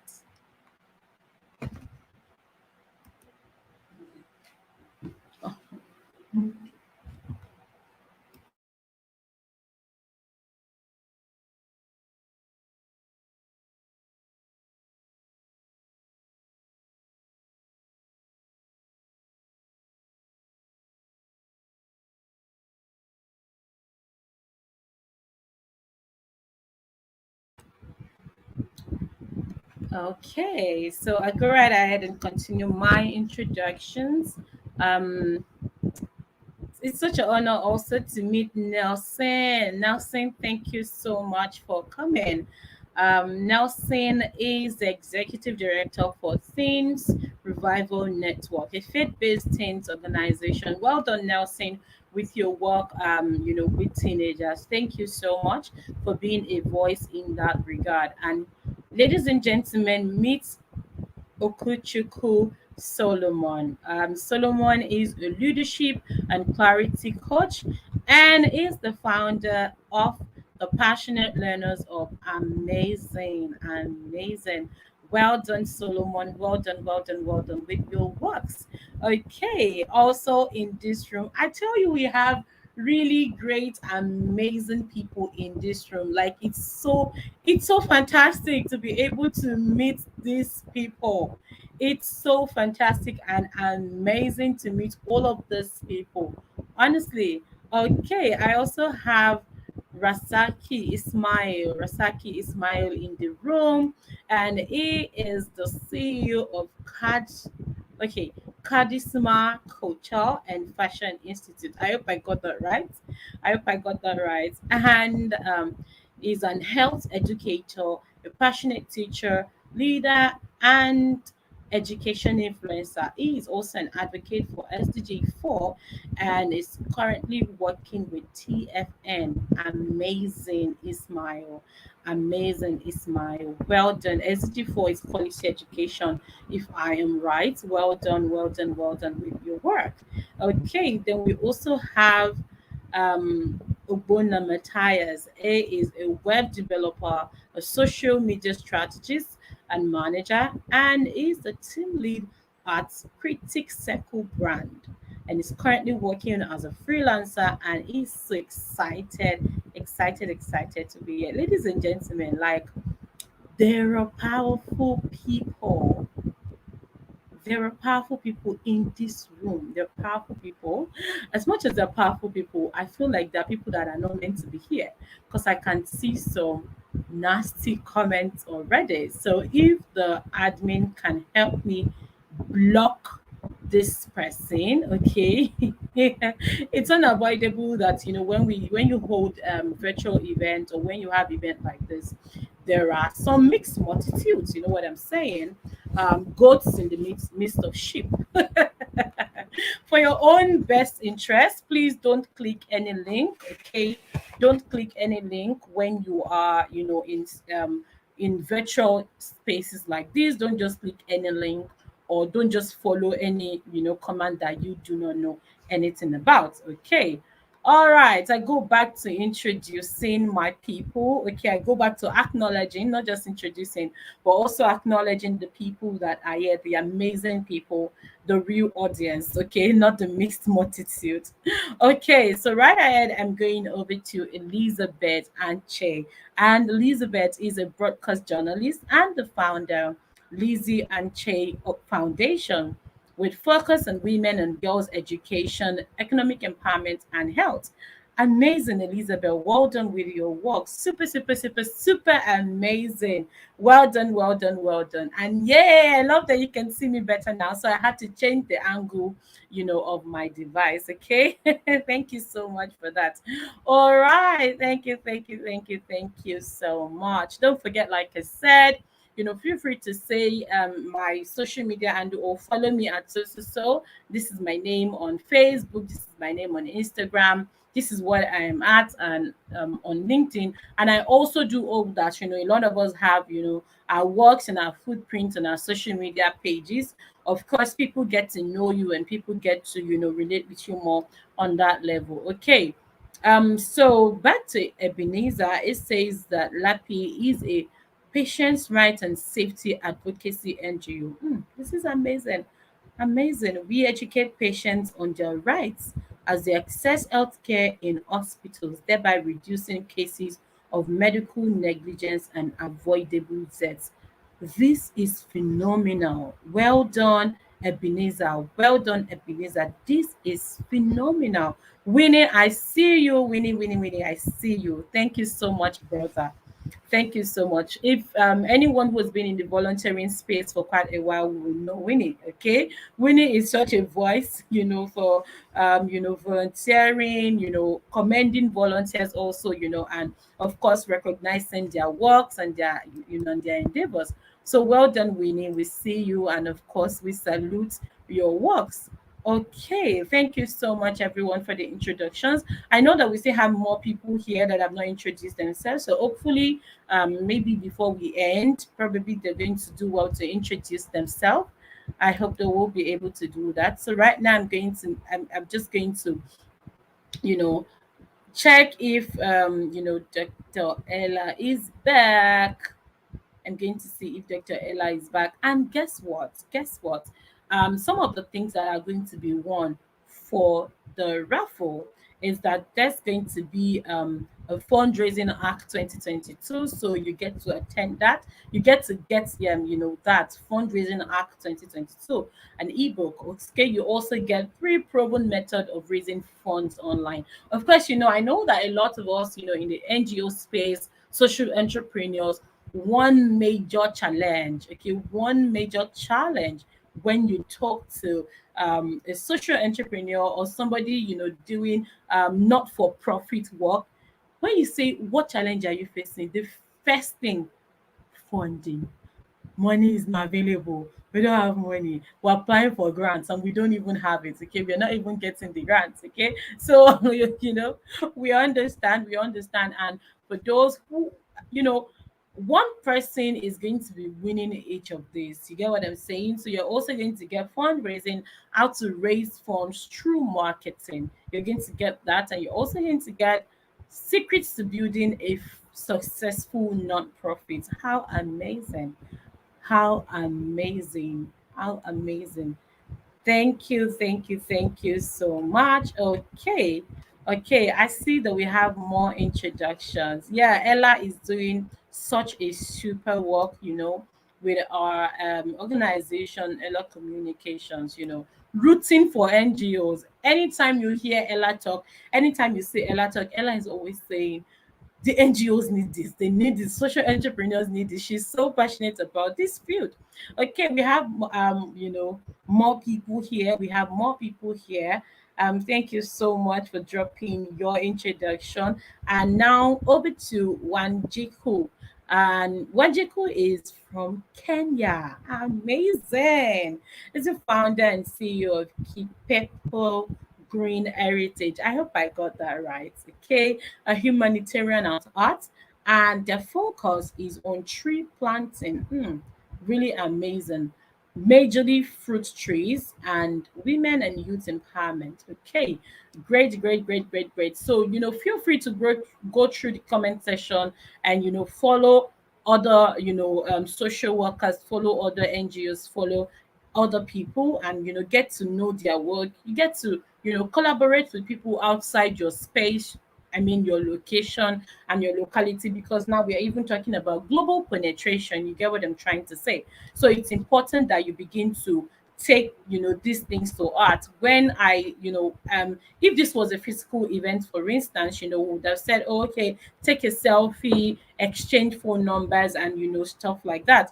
But however, since it's not, and then this is a virtual space, we still always have to also ensure that we still have that feel, where people do not miss out, totally. So feel free to connect with people. Feel free to connect with everyone that you need to connect with. Okay. So also Fumi Olare, thank you so much for coming. And Fumi Olare is of Save a Child, Save a Nation Foundation. We work on career development education for children between 8 and 18. Well done for me. Well done for me with your works. Amazing. Okay, so we are going to get back to the raffle. Now. I also want to know if Ella is here. I just want to know if she's here so that we can get back to the raffle, and then we introduce our speaker. Okay, like I told you, the remaining two sessions we have are really powerful sessions that you do not want to miss at all. You do not want to miss. Okay. Okay.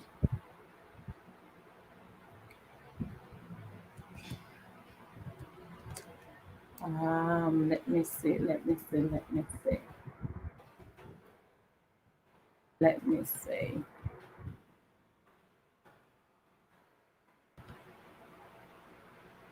Okay, so I'll just go ahead and start the raffle. I think I got a notification already from Ella. She says I should go ahead. Okay, so just give me a minute while I start it up. Just give me a minute. So we have 1, 2, 3, 4, 5, 6, 7. I think we have 7 names. Okay, we have 7 names. I'm going to begin to share my screen because I hear it's a transparent. Okay, it's a transparent raffle. Okay,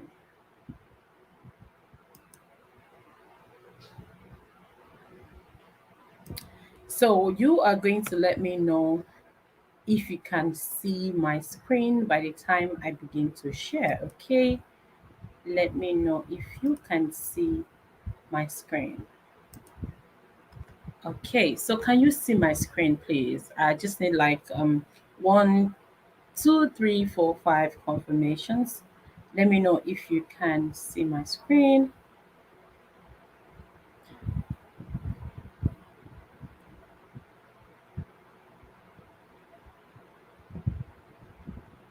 And I have 7 names on the raffle. I have 7 names on the raffle. If you can see my screen, please let me know.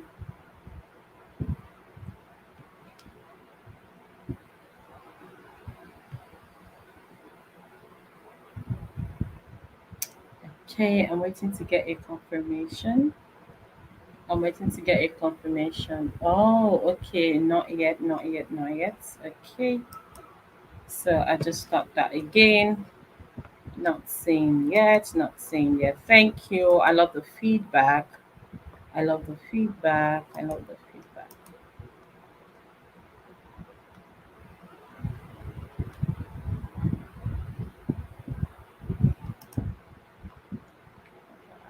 Okay. 1 minute. 1 minute. So let's try this again. Can you now see my screen?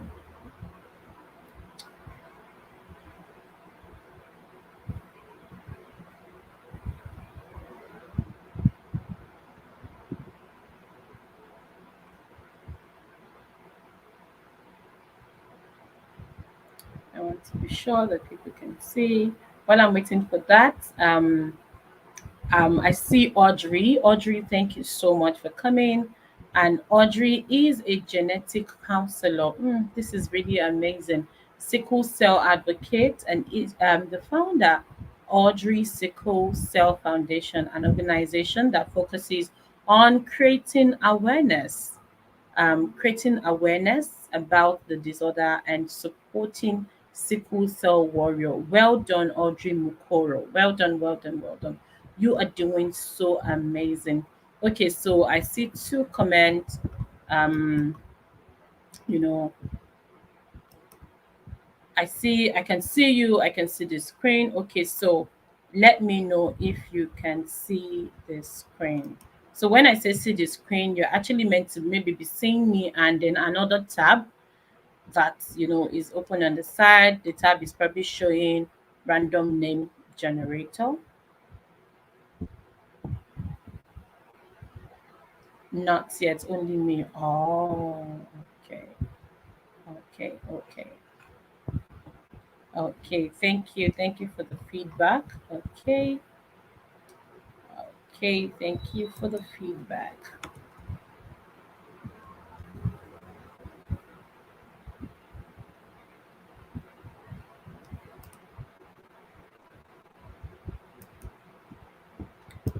Thank you for the feedback.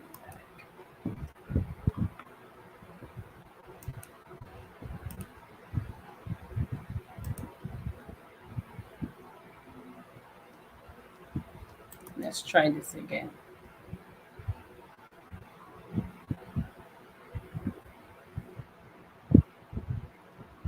Let's try this again.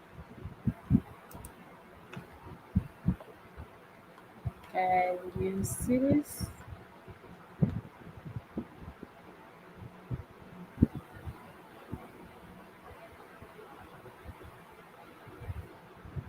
Okay, I think I saw that. So I'm going to now try it again now.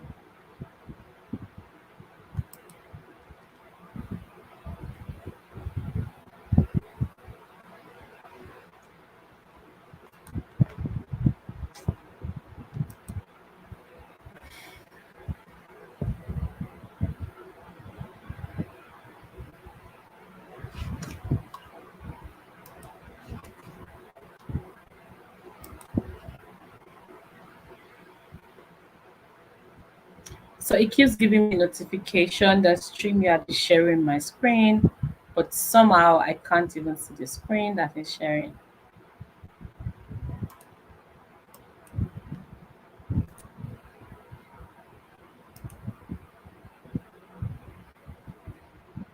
Okay, Ella, I think I know what's happening now because I can see the screen from back end. So Ella, if you can hear me, can you make the other screen I'm sharing to be visible to the audience?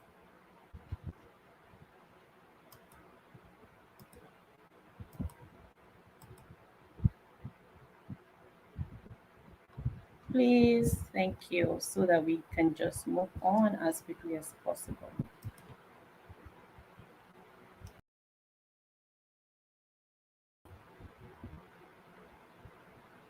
Yes, that's it. Thank you. Okay, so can people see that now? Can people see that now?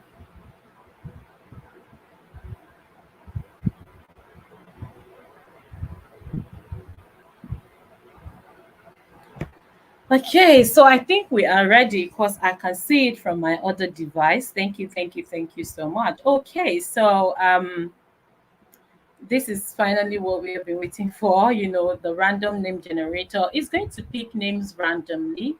Okay, I've got 7 names on the raffle. I've got 7 names, and the only thing I'm just going to do is to click on draw. And once I click on draw, um, the site automatically picks just one name. Okay, all right. So I see the yes, yes, yes. Thank you so much. So before I do that, let me once again acknowledge the presence of everyone. I mean, your presence here means a lot. Okay, it means a lot to us. All right, so let's go. Are we ready? I feel like somebody should beat a drum for me. Okay, so I'm clicking on draw now, and then we are going to wait. Okay, so we have a winner. We have a winner. Iroma of Fortibe. I hope I got that right. I hope I got that right. I hope I got that right. Yes, Iroma is our first winner. Iroma, you are our first winner. Yes, we are ready. Yes, yes, yes. Roma, is she here? Is she on the call? Is she joining us? Is she online? I just want to know. I just want to know, is she online?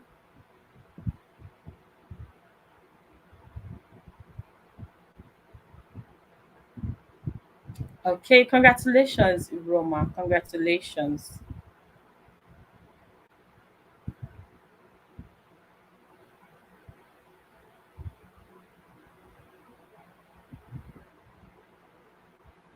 Okay, so Roma, you just won yourself fundraising, how to raise funds through marketing. Okay, you just won how to raise funds through marketing. Okay, congratulations to you, Roma. Okay, so let's go again. Let's go again. Let's go again. Let's go again. We have 4 gifts to be won. That means we have 4 people. Okay, so what I'm going to do is I'm going to take out Iroma's name from this tab since she's won already. Okay, so we have 6 names now. We have 6 names now. We have 6 names now. And then I'm going to do the draw again. Okay, let's go. Let's go. Let's go. Let's go. Yay, we have a winner. We have another winner. Zelu Susie Gold Ugo Chinyelu. Okay, that's a second winner. That's a second winner. That's our second winner. Okay, I hope somebody is taking notes, and I hope you can all see that it's so transparent a system. Okay, all right, all right. We have a second winner. Congratulations to you, Nzelu. Congratulations to you, Nzelu Susie Gold. You've just won Secrets to Building a Successful Non-Profit. Okay, you just won Secrets to Building a Successful Non-Profit. Okay, so we go again. I'm going to take off Nzelu's name. Honestly, I love this. I love this. Who else is enjoying this session? Who else is enjoying this raffle? Okay, so I've taken Iroma's name out. I've also taken Zelu's name out.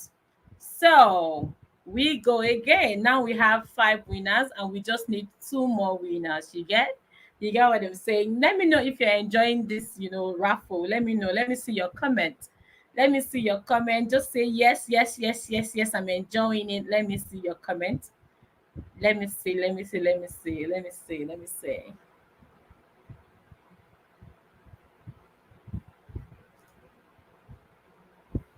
If I don't have comments, I'm not going to move on to the next people. Okay. I need to see your comments. I need to see your comments. Yay. Thank you. I can see them pouring in now. I can see them coming in. Thank you so much.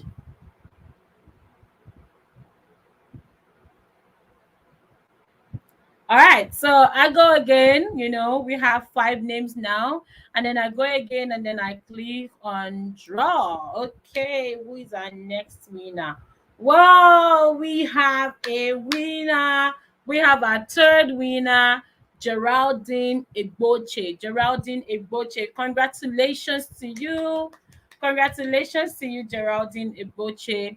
That's our 3rd winner. We have a 3rd winner now. Geraldine, congratulations to you. Congratulations to you. And Geraldine, you have just won Funding Act 2022. Okay, you have won Funding Act 2022. Yay, Gerald is online. Congratulations to you, Gerald. Congratulations to you. Okay, you won Funding Hack 2022. All right. So everybody say congratulations to Geraldine is online. Okay. So congratulations to you, Geraldine. One more winner, one more winner, one more winner, one more winner to win 3 proven methods to raising funds online. Okay. Who is going to be our final winner? Who is going to be our final winner?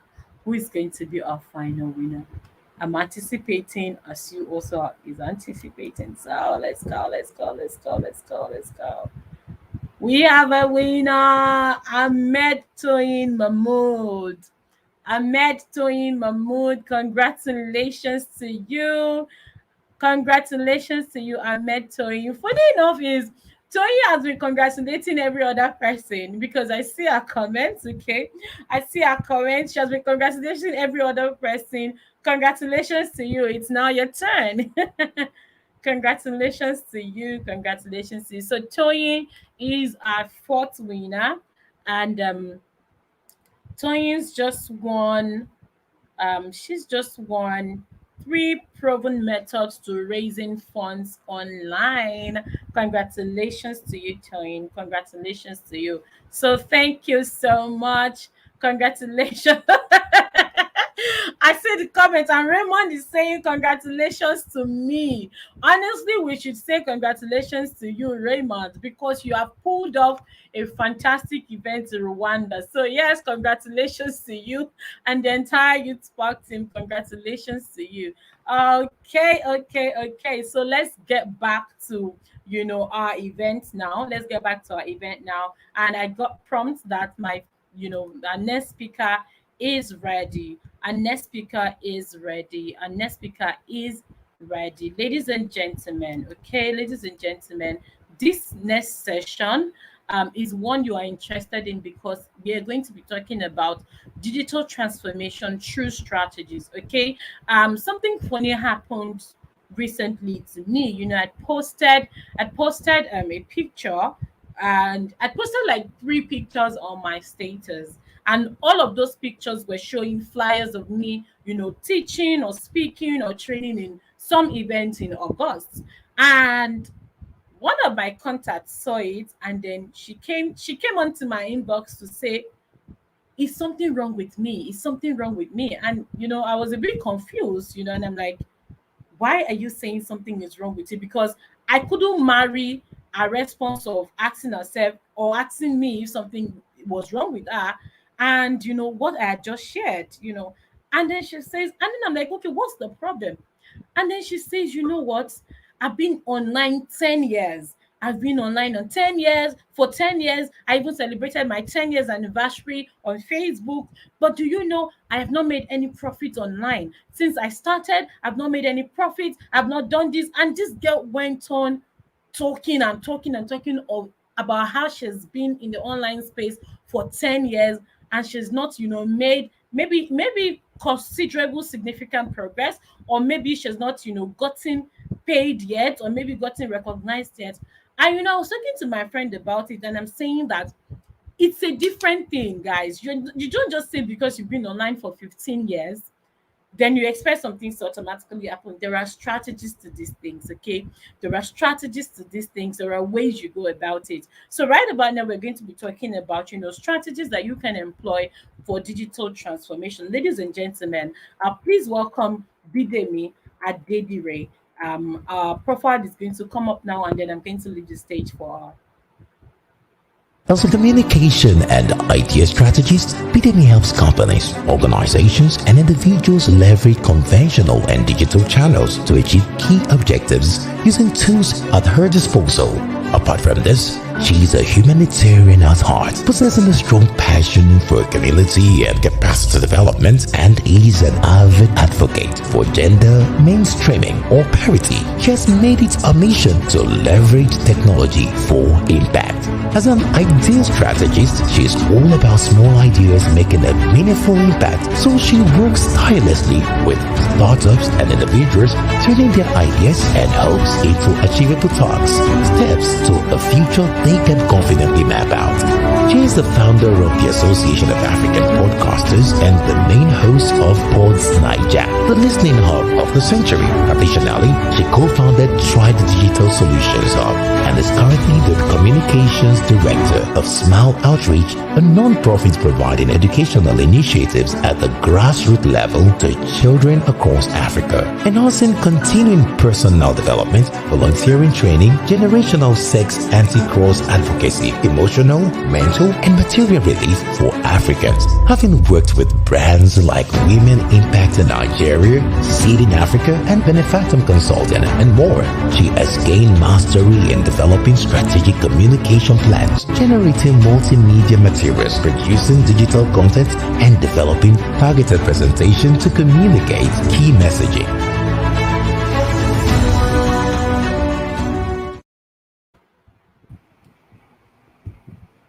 Hello. Hello, Bidemi. Welcome. Thank you so much. Thank you so much for coming. Yes. Bidemi, you are looking so beautiful. Thank you. Like ravishing beauty. Ladies and gentlemen, whoa. Welcome. Nice to meet you, Mary. Nice to meet you. Can you hear me though? Can you hear me clearly? Yes, I can hear you clearly. I can see you perfectly. I can see your slides too. Everything is perfect. So just leave this. Okay. There's just one thing left, and then I'll get started. Thank you so much. Thank you.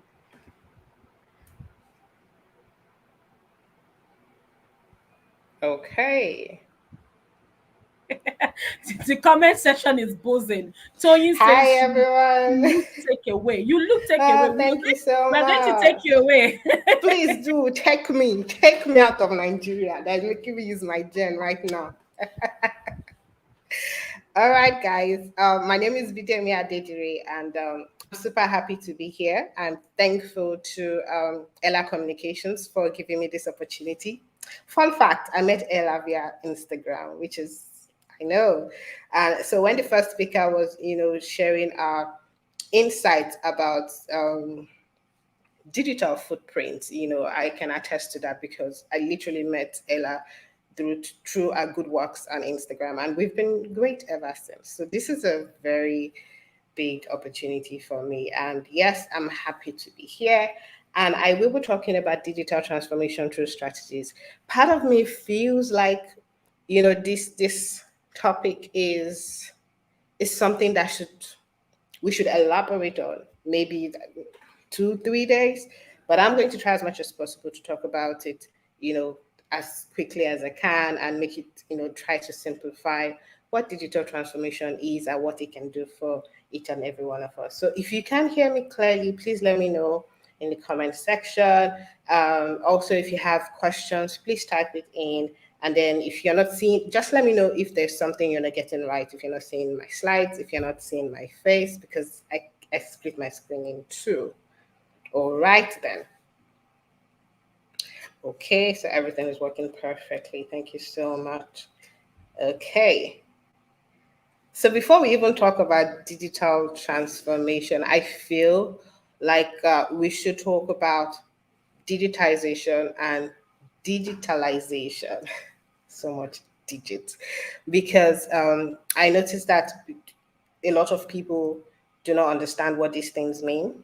Okay, and before you can even say that you are putting together a digital transformation strategy, if you're putting in place a digital transformation strategy, you must, have some level of mastery with digitization and digitalization. So the first term, digitization, it means the process of converting information from a physical format to a digital format. So let me make it easy for you. So your CV, maybe you have a hard copy of your CV. The moment you transform that into a PDF document, it becomes a digitization, right? Now, for digitalization, it's the process of leveraging technology to improve your processes. So, take for example, Ella Communications, this summit that we're having right now. Each and every one of you registered for this. So you didn't have to go all the way to Cyprus to meet Ella so you could register. You didn't have to meet Mary so you could register to be part of this. There was a simple, nice, beautiful process, right? You logged in, you registered, and now you're here. So that's a process, and that is digitalization. Please let me know if that makes sense, because like I said, I really want to make things as simple as possible so that, nowadays tech seems so a lot. It looks like it's a very difficult thing to do. And personally, I'm not a tech person, but I use these tools. So I can tell you that, applying digital strategies to whatever you're doing, whether you're a nonprofit or you're a business owner, it's the right way to go. Okay. I want to go to the next slide, but I feel like I should check in the comments to know if you all understood what digitization and digitalization meant. Please, I'm sure I'll soon bite my tongue. So I'm presenting like a screen round that gives you different examples. Like I'm trying to show you the differences between the first term and the second term. So the first term, I gave the example of converting your CV to a PDF file so you can send it to as many people as you can. That is digitization, analog to digital data conversion. So you're converting, hard copies, you're converting, simple data entry tasks really are digitization. All right. So your paper document, the moment you scan it, you are employing a digitization strategy. When you convert a song to MP3 format, that is digitization. When you convert your signature to an electronic signature, I can attest to that because I sign, agreements and contracts all over the world, and I don't have to download and sign and then scan it again. No, there are tools now that allows you to sign, right from your phone and your laptop. That is digitization. That's the beauty, of technology. And digitization also allows for lower storage cost, I live a paperless life right now. Okay, like I live a paperless life. My house is not littered with papers. I don't have files everywhere. So that's the beauty of technology. Better preservation. You know, you have your certificates in a digital format, so it's not like you're scared that water will pour on it, or you're scared that it's gonna get torn. That is the beauty of technology. Please confirm if you can hear me. Awesome, awesome. Thank you so much.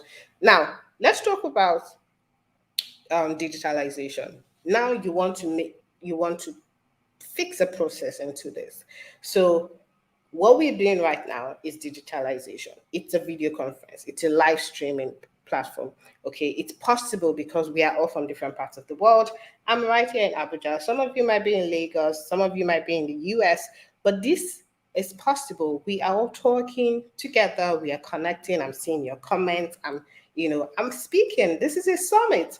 I know usually summits, there's a geographical location, there's a venue, there's the whole works. But thanks to technology, thanks to innovation, we can have events like this online, right? We can have the full experience online. And that's the beauty of digitalization. It's all technology, but I'm trying to let you know that for some of you, digitization is actually what you're currently doing. You have some of your documents digitized, you have it in digital format, you now listen to songs, you stream songs. That is digitization. But you need to move from that to fixing processes, okay?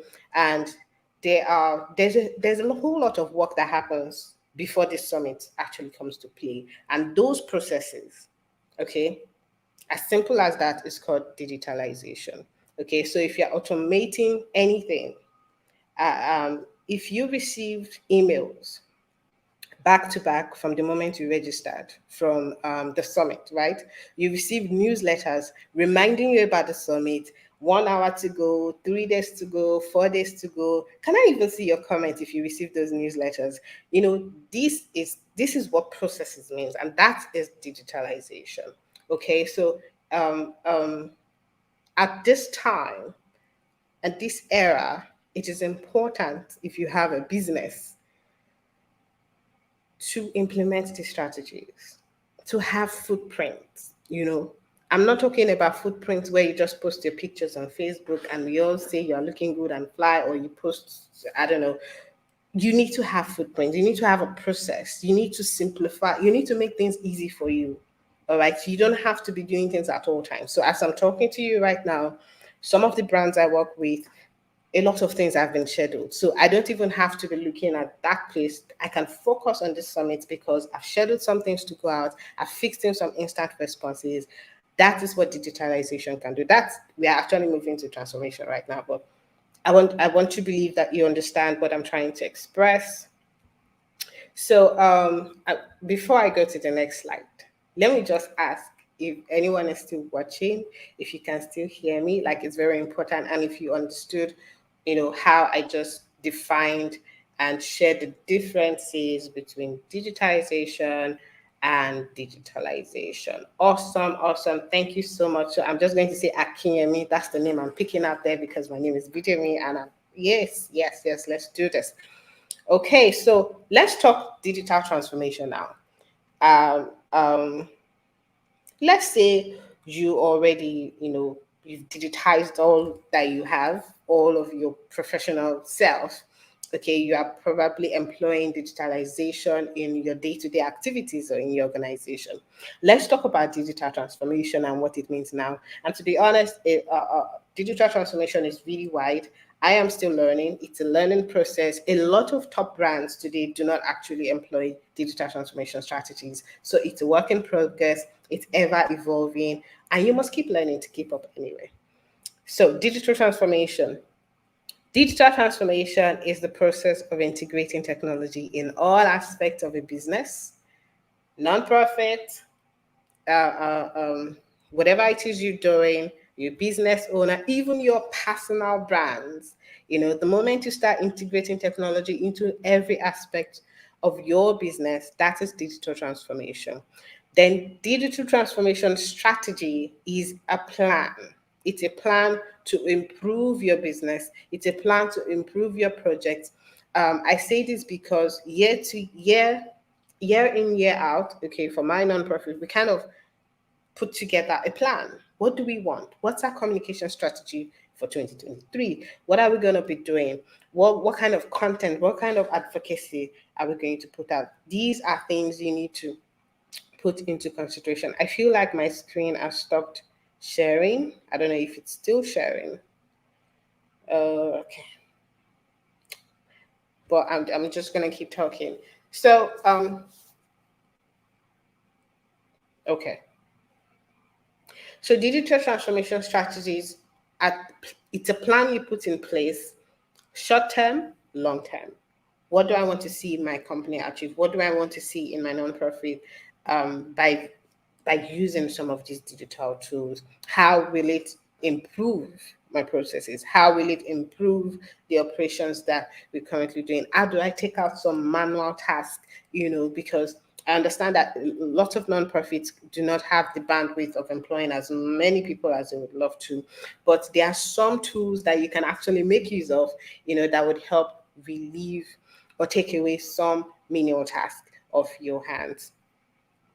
I'm just going to check in again if I am still in and if my screen is still sharing. Yes, I believe. Okay. Okay, it is. Thank you. Now, there is something I want to say so that by the time we are done with this session, you don't feel like digital transformation is like a subject that you just do, you pass and you're done with it, or a course that you get certified in and you're done with it. No, it's actually an evolving process. It's actually a continuous process. So if you use Zoho yesterday, you might say, oh, maybe we should try a new platform. Maybe Zoho does not give me this feature, and that's digital transformation for you, because you're constantly reviewing, the digital tools you're making use of. You're constantly measuring the results that you get by using these tools. So let's go down to Instagram. What are the results you've gained ever since you started using Instagram? Because that's also a tool. And you can actually infuse that platform in your digital transformation strategy and get results out of it. People are making money from platforms like Instagram, so that's the kind of thinking process I want you all to start having. So this talk, this session is more trying to cause a mind shift, trying to let us know that there is more to some of the things we see, there is more to some of the tools that we use, there is a lot we can get from them than what we currently get. Okay, so digital transformation is an ongoing process. It's not a one-time activity. It introduces new business models. It alters the way businesses are conducted. It is a long way toward ensuring that your customers are satisfied, your target audience are being reached, that you are rightly positioned, you are attracting the right people, you are attracting fundraisers, you are attracting donors, for example, you are attracting partners and prospects.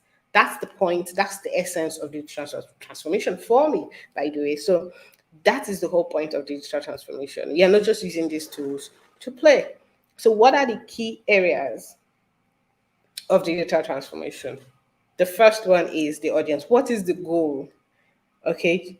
If you don't have a goal for using certain tools, if you don't have a goal as a nonprofit and as a business, it's going to be difficult for you to even use these tools, because you're not going to know which. Let's talk about social media now. You can't be on all platforms. You can't be, even if you want to be on all the platforms. I usually recommend that you take it one step at a time. I usually recommend that you master certain platforms. There are millions of people on TikTok. There are millions on Instagram. Have you even captured 1% of Instagram? Why are you spreading all around and everywhere? So if you don't have a goal, first for your business, first for your nonprofit, you're not going to have a goal for your digital tools. You're not going to know what you want to get when you use digital tools, when you have a process, or when you say you want to start digitalizing all that you do. Okay, so the goal matters. Your audience matters. Your target audience. Okay, I want to target donors. I want to target people that would say, oh, we saw what you did. We saw your program yesterday. Would like to partner with you if this is going to happen again. These kind of responses, this kind of reaction can only happen if you have digital transformation strategies in place. But those strategies will not even make sense if you don't have a goal. So first things first, have a goal. Know the people you want to attract. Then you will be able to determine what strategy you need to put in place to attract the people you want to attract. It's positioning. You're positioning yourself. You're using the right tools. You're making sure, okay, my audience can be found on LinkedIn. Why are you trying to find them on TikTok? My audience can be found on Instagram. Why are you trying to find them on Twitter? Okay, so right now we're even talking about strategy. We've not even started talking about strategy, but I want to believe you're getting the picture I am painting here. Okay, so operations, you have to improve internal operations. Right now, I don't use Microsoft Word, not because I don't like it, but because all of my documents are on Google Docs. So it's easy for me. I can edit real time. I can collaborate on it. That's operations. You're improving how you operate. So that's a key area. That's something about digital transformation. You want to improve operations. You want to automate certain things, right? So you're automating, you're providing digital tools to your personnel, you are gathering data, you are making informed decisions by reason of the tools you are now using. I feel like I'm speaking too much English. Please let me know if you can still hear me. Please let me know if everything I'm saying is making sense. If you have a question you want to ask, feel free to ask. And if it turns out that the question you ask, I cannot answer, we'll search for the answer together. Okay. The third thing about the key area of digital transformation is the model, the innovation. So are you rebranding? Are you changing the look and feel of your brand? Is there a different experience you want users who visit your website to feel? That's innovation. You are reforming the business. You are I don't know how to, there's a word for it where you're constantly, improving and reviewing what's happening. You're changing, the user experience. You are being spontaneous while following your strategies. It's not fixed, it's not static, but you're just giving your audience the feeling you want them to get. Okay, if someone looks at my Instagram page today, how do I want them to feel? Do I want them to feel like there's this burst of energy? How the colors, is it speaking warmness? It's as small as these things sounds, they actually matter. Okay, so you're reforming your business through the addition of digital tools. You're providing services. You're adding perks. If you subscribe today, you're getting a free ebook. If you subscribe to my summit, you're getting a freebies. You're getting a post summit a consultation. These are things. These are innovative activities that can be employed when you're using some of these tools. Okay, so I'm going to move to the importance of digital transformation, the importance. Every organization has its unique, they have their unique objective and goals, but these tools are cross-cutting across different areas. And you can make use of DT here, means digital transformation, to improve your existing process.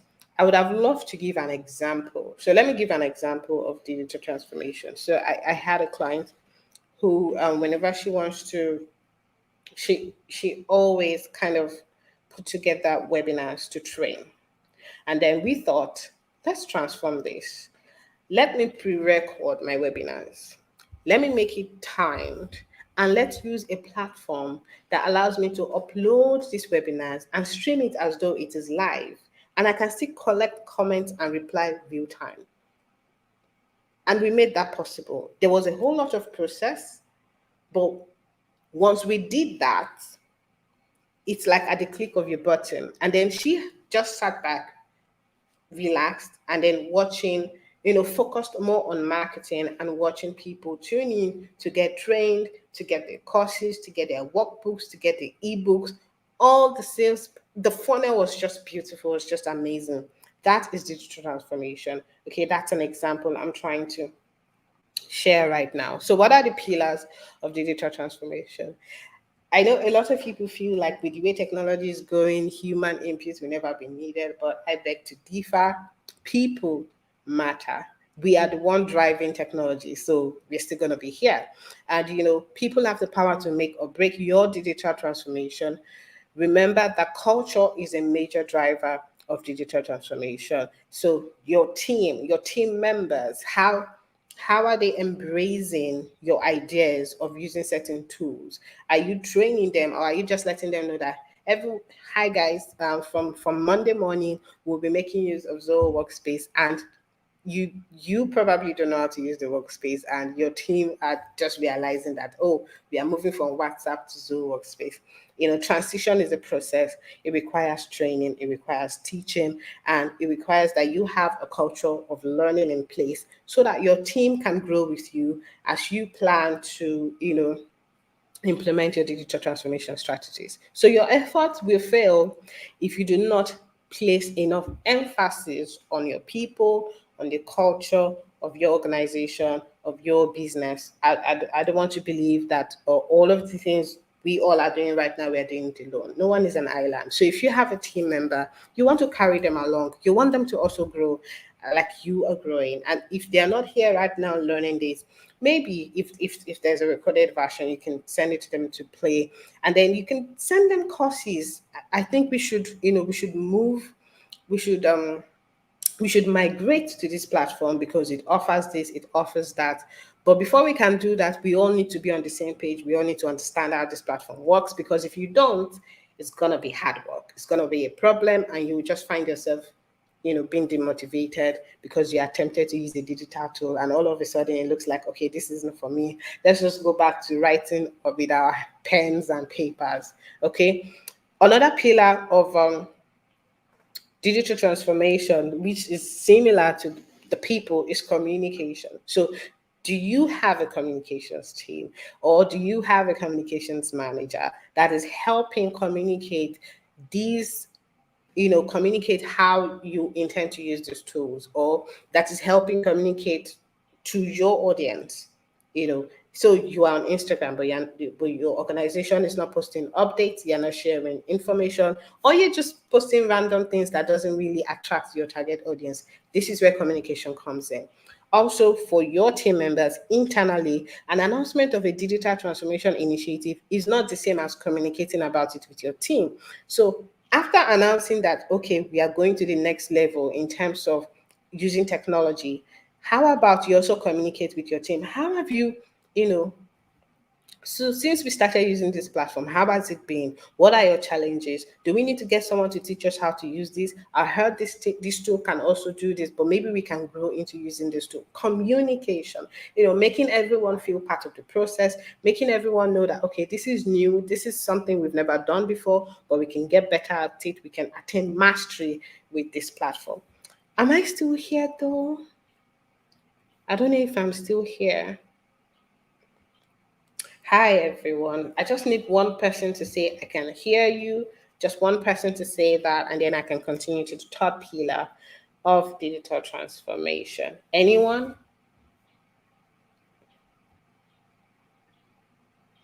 Thank you, thank you, thank you, thank you so much. So, last thing here for me is, thank you, Abimbola. Oh, okay, okay. Is metrics. So beyond using these tools, I'm saying you can use these tools. Are you measuring? Are you monitoring these tools? Are they really giving you what you want? Or do you, because that's how you know when something will work for you or when something will work for your team. Oh my God. Oh my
Okay, she's back. Okay. Thank you, thank you. Thank you so much. Am I still sharing my screen? All right, thank you. So this is what I'm going to do, everyone. Thank you, Ebenezer. Thank you, Elizabeth. Thank you, Abimbola. Thank you, Obona. Thank you so much for saying you can hear me. But here is the thing. I'm going to have to share my notes and this presentation with you all because it's clear now that we will not be able to cover all of this. And God, I wish we could. So I'm going to move straight to tools that enable digital transformation. Can you hear me now? Ebenezer, can you hear me? Yes, we can. Okay, because I'm looking at the comment that says the sound is off and I can't hear you. All right, so I'm back on. Like I said earlier, I'm going to be sharing this presentation with you all because there is no way I'm going to attempt to rush what I plan to talk about. So tools that enable digital transformation. We know now that digital transformation is like a habit. So first we have digital adoption platforms. These are platforms that are useful for employee client onboarding. Companies can now design tools. Like usually, for example, if you got a new job and you go to a company, there's somebody that takes you around, you know, all the offices and all that. That's like a tool. There is digital adoption platform that actually does that now virtually. And then digital workplace suite, team collaboration and communication tools. I know some of us are already familiar with this. I'm talking about the G Suite, Google Workspace, Zoho Workspace. These are examples, you know, of tools that allows you, you know, your team to work from one platform, and you know, it's like you lifted your physical office into the virtual form. Yes, there are platforms that does that now. So if you're not aware, please go check in. Please go, you know, do your research, and you'll be surprised. You know, I personally am conversant with the Zoho Workspace. I'm conversant with the Google Workspace as well. I'm conversant with HubSpot. These are amazing tools that has helped, you know, digitized all of the things I'm doing and fixed amazing business operation processes for me. Cloud CRMs, I know some of you already know this. I'm talking about Google Drive. I'm talking about, you know, I think OneDrive, yes, Dropbox. These are tools that enables digital transformation, and your organization can choose to make use of any of these tools that suit you. And that's the beauty of it. There are a lot out there. You just need to pick the one that works for you. You need to pick the one that you feel, okay, this is simple enough for my team and I, and then we can grow from here. Okay, so those are tools that helps. Cloud storage tools. Oh, I think I gave, okay, Cloud CRM is more of customer relation management system. So instead of the usual Excel, you can make use of actual CRM tools, and HubSpot, you know, the use of Cloud CRM is unavoidable in your digital transformation process. HubSpot CRM is ideal for small businesses, and you can take advantage of its free version. So the explanation I gave earlier of using Drive and all that, those are cloud storage tools actually. And then there is the project management software. This actually helps me a lot for my team and I. Why am I saying this? We make use of, I make use of Monday, and sometimes I make use of Rike. I think we're transitioning to a new platform now. But the point here is, once I fix in task for the week, for the month, I sometimes don't have to, you know, check in on my team members and say, hey, Dolu, have you done this? Hey, Temi, have you done this? I don't do that anymore. Once I go to my project management software, I can see what's been happening. I can know who needs help. And then if it's been completed, we move to the next stage. Like, it's so amazing. So if you're not using a project management software as a company, as an organization, you should try using that now. All right. So if your team is still communicating via platforms like Slack, which is an amazing tool as well, but you're going to have to implement a project management software. However, there are some platforms where all of these things are in one place. And a very good example is the Zoho Workspace. It has the Zoho CRM, it has the Zoho campaigns, it has Zoho Click. Everything that you can think of is in the Zoho Workspace, the Zoho Drive, like everything. You can even host webinars through the platform. You can have meetings through that platform. So you are not signing up for Zoom, signing up for MailChimp, signing up for Monday.com. You're not signing up for different things. Once you sign up on one platform, I actually have access to all of these things. That's a very good example of the first one where I said a digital workplace suit. But if you're still, trying to get a hang of some of how these things work, starting with tools like Slack is also a great way to start from, and then you can then make use of a project management software as well. So content management system. We are familiar with WordPress, aren't we? Some of us are familiar with Squarespace. Some of us are familiar with the HubSpot content CMS platform.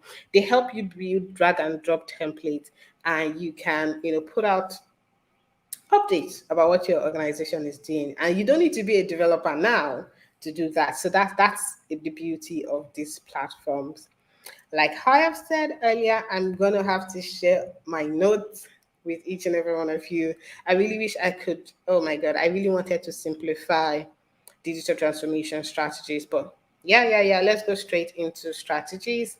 Please, please, please, my wonderful team, give me 5 minutes. Let me see if I can breeze through the actual strategies that we all can start employing. Number one is to invest and leverage effective digital technologies. I've given examples of some of these technologies. There are tools and companies out there that are offering these services, and you can go right ahead and start, and the best part is they are free versions. So you don't have to even pay before you start, getting the hang of it and trying to get really good at it, right? So strategies: invest and leverage effective digital technologies. Make use of a project management tool. Use a time tracking tool. I think there's a time, is it Hubstaff? I think that's a time tracking tool as well. Even Upwork, for some of you freelancers, Upwork has a time tracking tool as well. These are digital transformation tools. Okay, use social media management tools. So if you want to start slow, I think the first thing I usually tell people to do is automate their social media content. And you can do that using social media management tools. Your Facebook actually has a free social media management tool called Facebook Business Suite. I think it's called Meta now, but it's the Business Suite. And you can automate stories and post, and you can even post reels now right on your system. I don't use my phone to do anything. Okay, Nelson says he cannot hear me. Please, can anyone hear me? I'm checking my settings now just to be sure.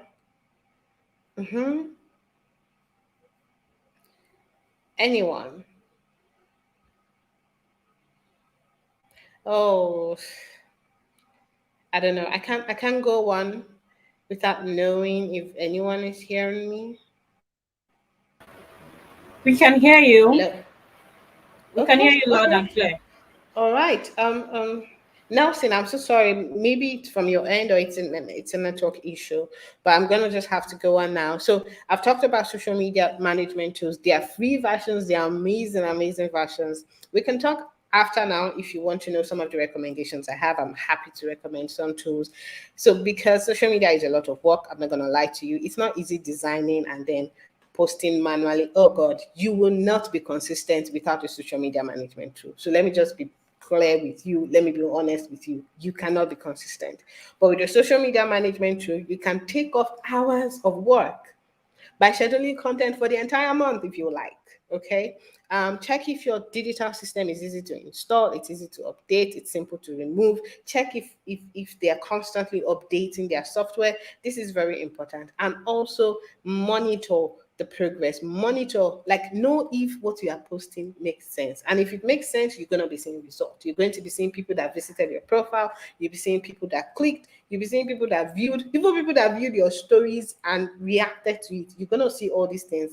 And there are digital tools that allows you to measure, the progress, measure your strategy. And then you can say, it looks like the content we put out last week wasn't working because we didn't even attract the kind of people we wanted to attract. What strategy do we employ? That is the beauty of technology. Okay, so what other strategy can you employ? Let's talk about integrated solutions and systems. I don't think I will talk about this. Let's not even bother.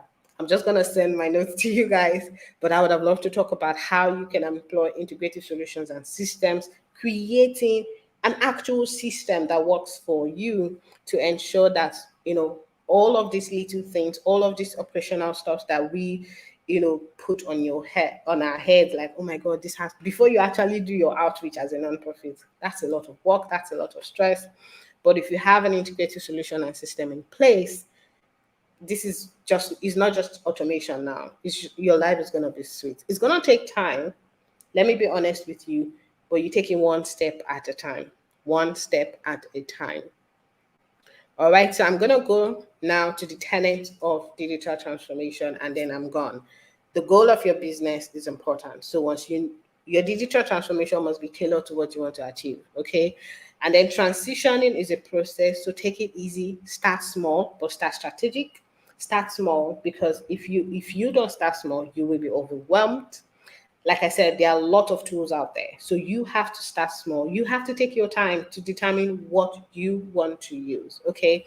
Then mapping means creating a journey of what you want to achieve. And upskill, meaning learn to mastery. Okay. People now get paid because they can use some tools. If you don't know, I want you to know now. People get paid because they can use tools like Zoho and HubSpot. Like, it's actually becoming a career for some people because they know how to use these platforms. They are being paid by people who cannot use them, so that those, they can learn how to use the tool. So if you are also learning how to make use of these tools for your business, you are upskilling yourself and gaining gainful work experience. I'm giving that to you for free now. So train yourselves, implement these strategies, and sometimes it's fine if you still, for some reason, it's not just making sense. It's looking like you're studying Greek or you're studying Latin or any difficult thing you probably studied in school. You can outsource. And when you outsource, it's not just because you want to take that work off you, it's also because you need to learn from an expert. And I think Ella Communications can come in at this point. You can reach out to them and say, hey, we want to have a digital transformation strategy. We don't know where to start. It's okay to say that. And there are agencies out there that'll be happy to walk you through from start, not to finish, but to the point where you can start on your own and you can implement and keep evolving and keep growing. So guys, thank you so much for your time. Thank you so much for taking our time to listen to me. Thank you so much for this opportunity, Ella Communications. This is an amazing summit. I look forward to being with you guys. And like I said, I'm going to be sending this presentation and maybe some notes to Ella so she can send it to you guys free of charge from the bottom of my heart. Management, I'm done. Thank you. Thank you so much, Bidemi. Thank you. Wow. Wow. I want to see the comment section, and I want to see people's you know responses. I want to see you tell me how exactly that session was for you. Oh my God. Thank you so much, Bidemi. That was such an exhaustive session. Thank you. Okay, let me see your comment, guys. I see that we see how, a lot of people joining us. Thank you so much. How was that session for you? One word to qualify that session. For me, it was educating and enlightening. See, it is often said that what you do not know is bigger than you. If you don't know it, you don't know it. Okay. But honestly, Bidemi has, shed a lot of light when it comes to strategies that you can employ in the digital space to do your works. And in fact, thank you. Okay, Matthias says it was super engaging. Yes, it was so engaging. Thank you so much, Matthias. Okay, the content mogul, she says it's an amazing session indeed. Thank you. I want to see more comment, guys. I want to see more comments. Elizabeth says thank you so much. Everybody is saying thank you. Oh, I love it. Thank you so much. Let your responses, let your comments keep coming. Okay, we have to be sure that information is being passed and communication is complete. So I want the feedback. Thank you so much. Smile says I really learned. I relearned, and then on learning. Thank you. Very interesting, educative session. Thank you so much. Whoa, that was really amazing. So I know that I'd like to just say that what you have to do, after now is to, now begin to practice with some of these tools and engage them in your own, in your organization, in what you do, okay? So that, you begin to squeeze out the juice of these platforms. Honestly, life is really seamless if you know what to do and how to do it. Okay, so thank you so much. Thank you so much for that session, Bidemi. Thank you, thank you, thank you. Okay. And like she said, she's going to give us a file so that we can always go through it. You know, you can always refer to it for further learning. So if you registered, you definitely get an email from Ella Communications and you're going to have access to it. Thank you so much. Okay, so without wasting any more time, I'm about to. I don't know if I should say this is a grand finale. You know what I'm saying? Like this is the moment we all have been waiting for. So fun fact is, the first time I stumbled, I saw Dr. Naomi was on TED Talk. You know, I watched that TED Talk, and I'm like, wow, why how is this woman telling a story like this? And I could feel every aspect of that story. I'm like, it's playing in my head like I was there when it happened.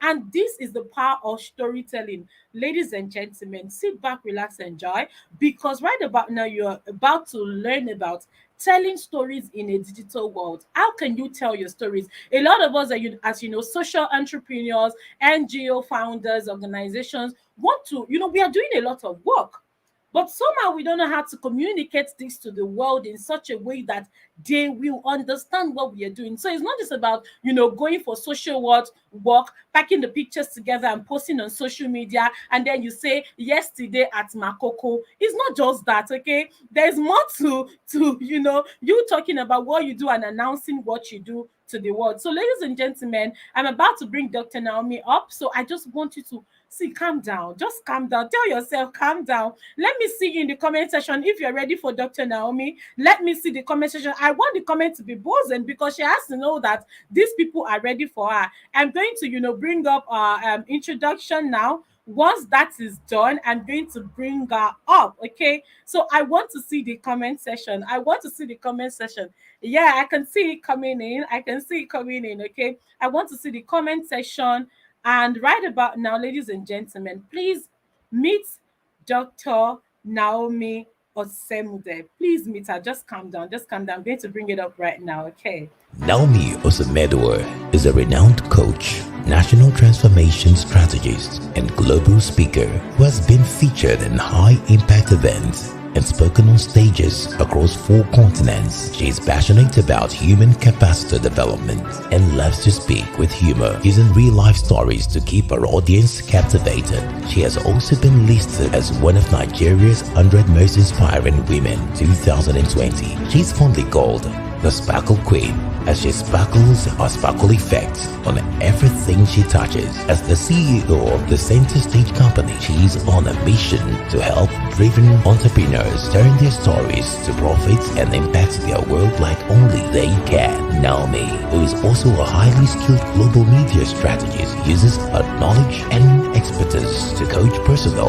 and corporate brands on how to scale from being invisible to visible, not just in their local space, but particularly in the global community, helping them perform at peak level, leverage digital media platforms as they serve with purpose, and enjoy the freedom to be, do, and have all that they desire. With a vision to support the Sustainable Development Goal 5, achieve gender equality, and empower all women and girls, Naomi is the founder of the Women with Stories International, an organization on a mission to empower women to find and own their unequal stories, discover their cure, and serve others. She has been featured in many reputable magazines and platforms including TED Global, The 700 Club, Guardian Women, Vanguard Allure, Today's Women, Channels Television, Dove TV, Yali Africa, and lots more.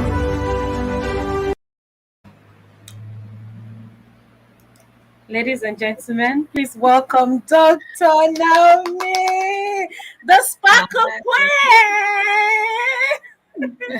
Hello, Mary. How are you? I'm very well. Good afternoon, Ma. Thank you. Good afternoon. Hello, hello. Thank you so much for having me. Thank you for such a warm introduction. I'm so excited being here.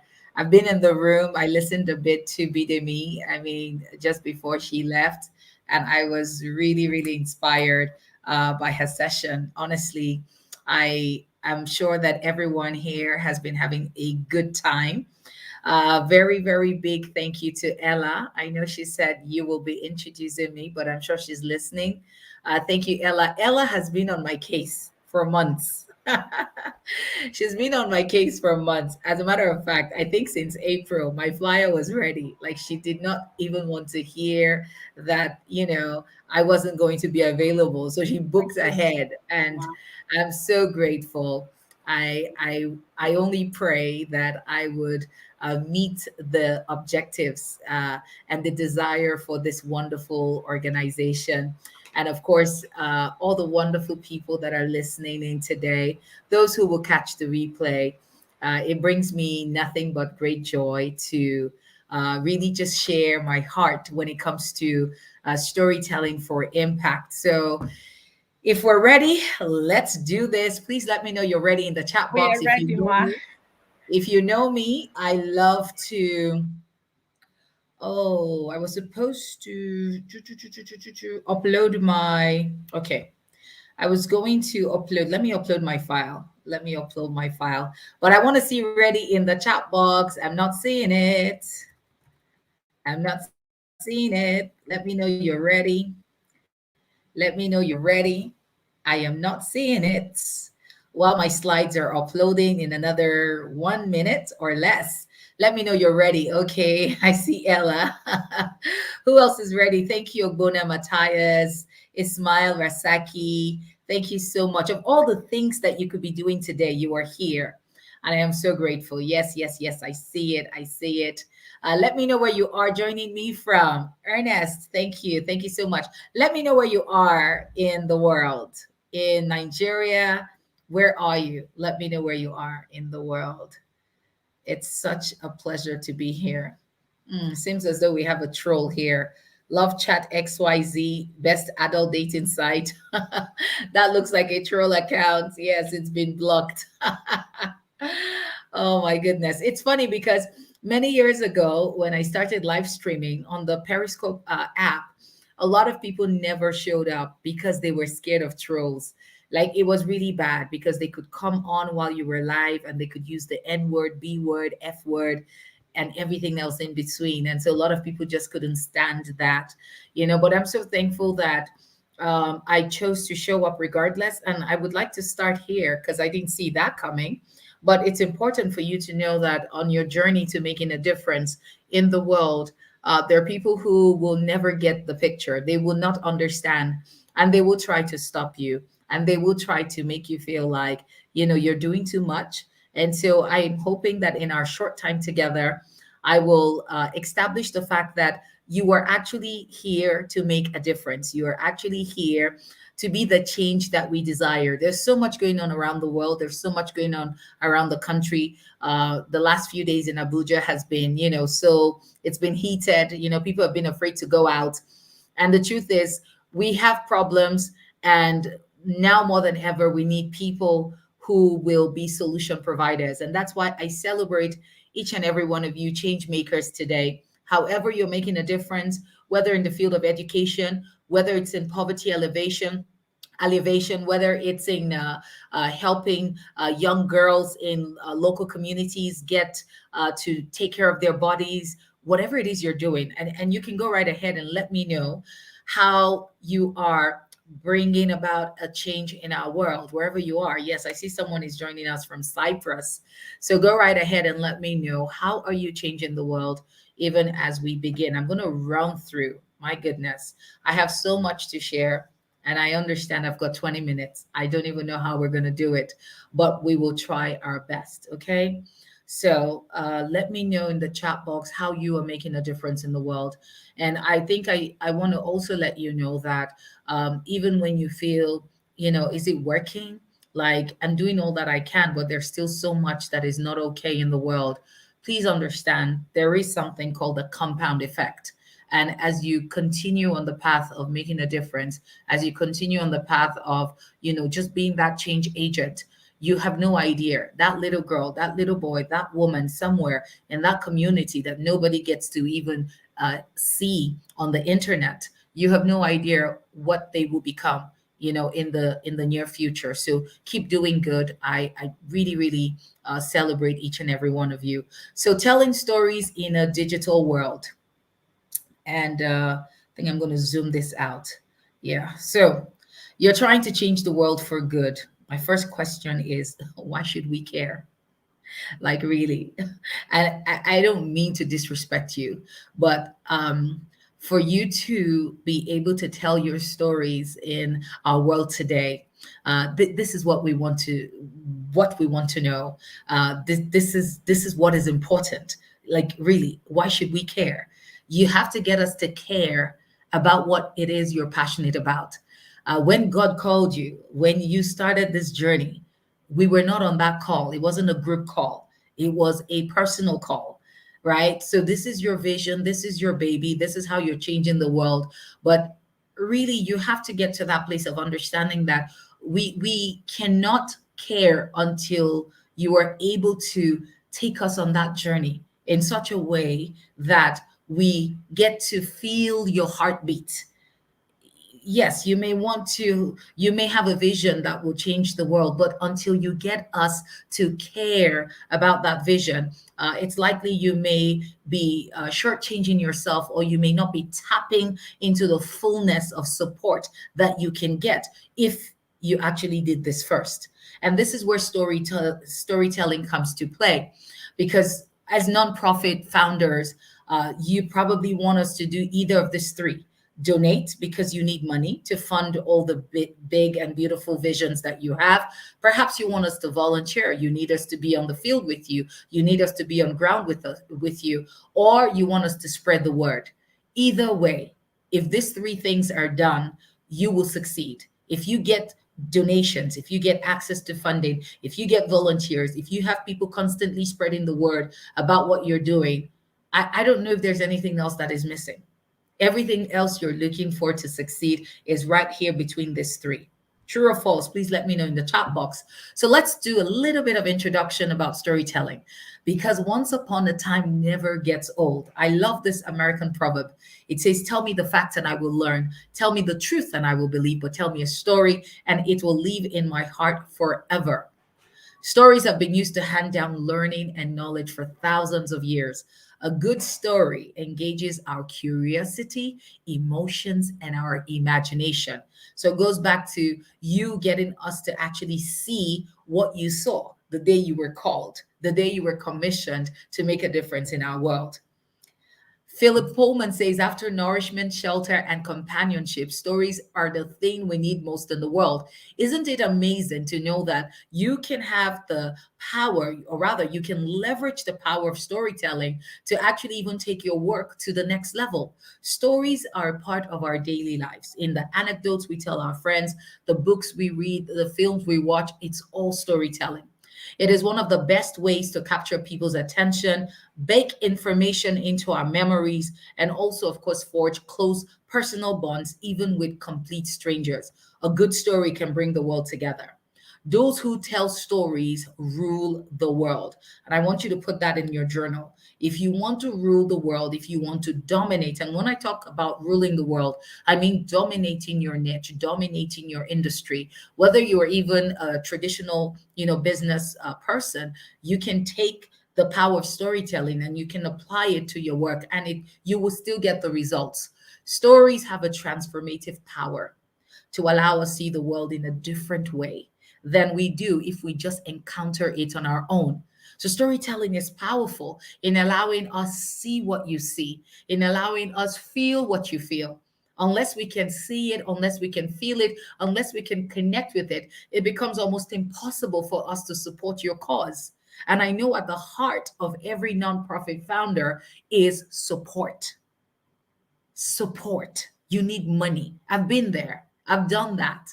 And I am still there. And I remember many years ago deciding to even build a traditional business to the point where whatever project, whatever good I want to do in the world, I can fund it. And I'm glad to be on that journey right now. As a matter of fact, I do have organizations that I, at a regular basis, contribute towards, because I know what it takes to want to do something, to want to do good, and then you are short-changed because you don't have funds. Now, telling stories is one of the most powerful means that leaders have to influence, teach, and inspire. I remember when Mary was talking about, it's not enough to just take a picture and say, this was us in Makoko. I mean, what did you do there? What's the story?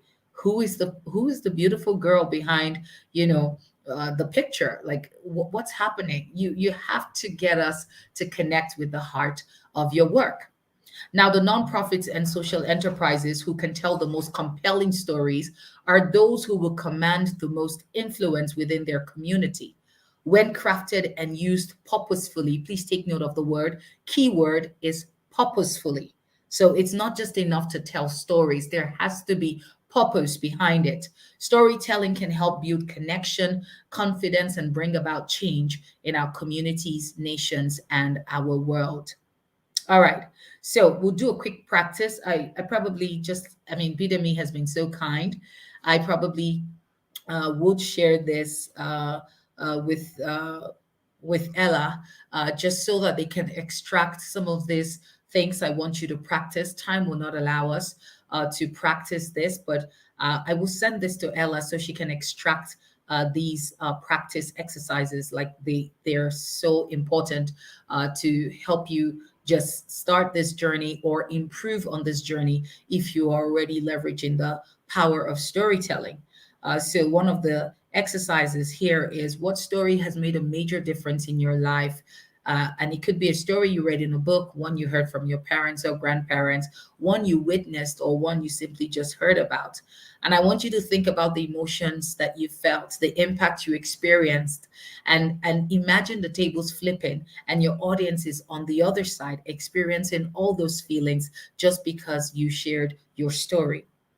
And I'm just going to take a moment to check the chat box and see what's happening here. All right. Thank you for putting it in there. Right. So keep engaging. If you are getting value, please let me know. So let's look at what is the difference between a good story and a great story, because they're good stories and they're great stories. So first things first, a good story tells, a great story engages, a good story informs, a great story moves people. So I'm not just about you being good. I'm about you being a great storyteller. A good story changes how we think. A great story changes how we feel and what we do. It inspires action. So I just don't even want you to tell good stories. I want you to tell great stories. And being a great storyteller is about learning how to build connection and trust with your listeners or audience. Connection and trust.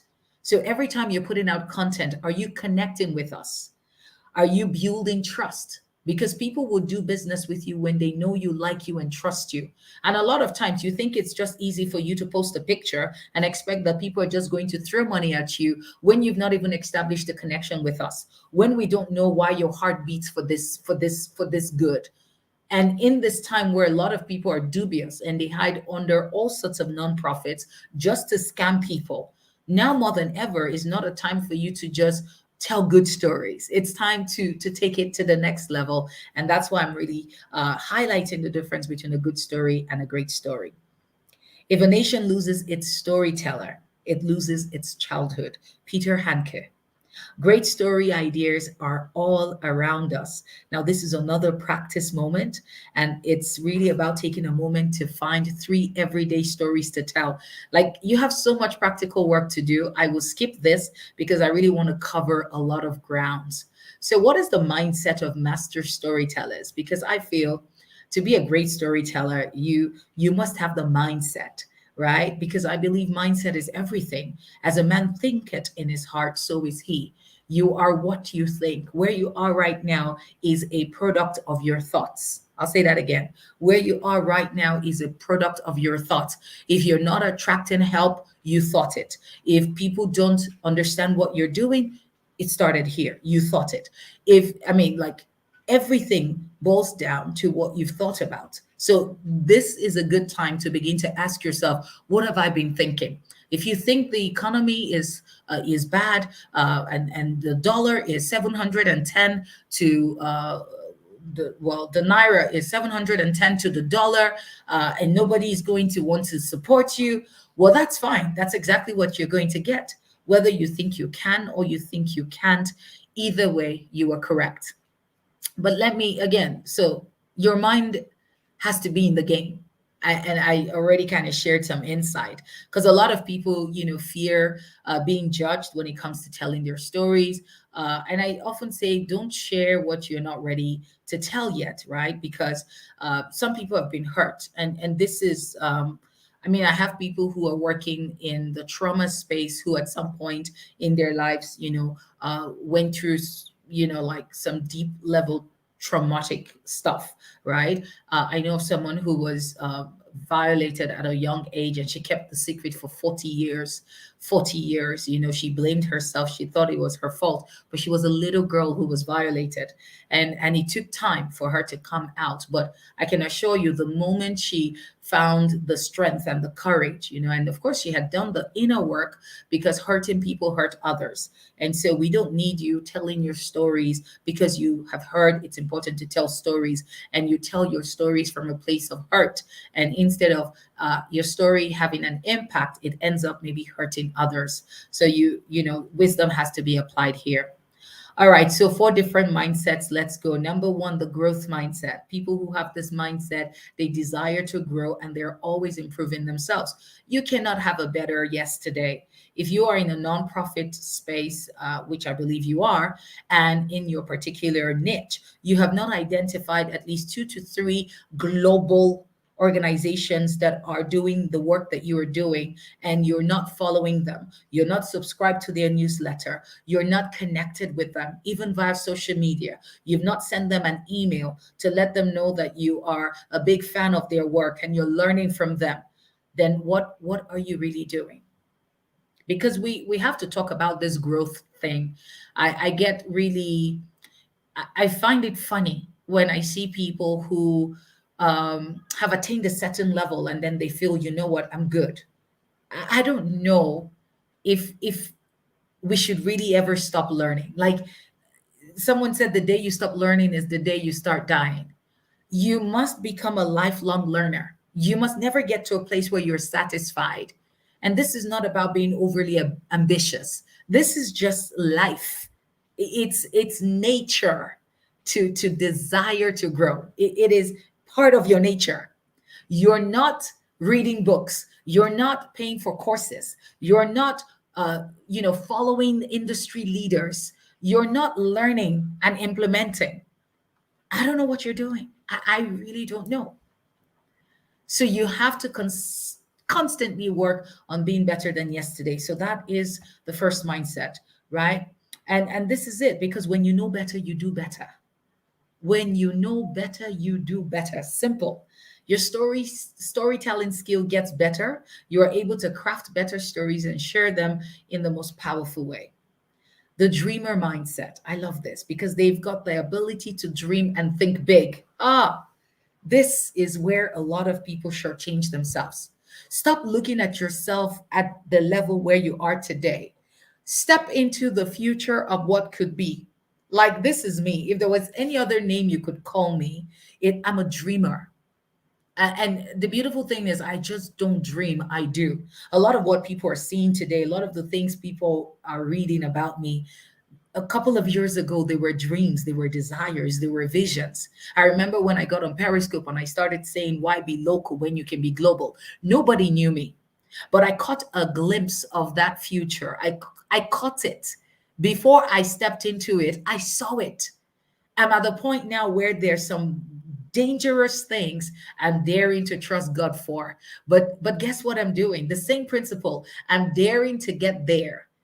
Get there first with the eyes of my mind and then come back to present day reality. But guess what happens?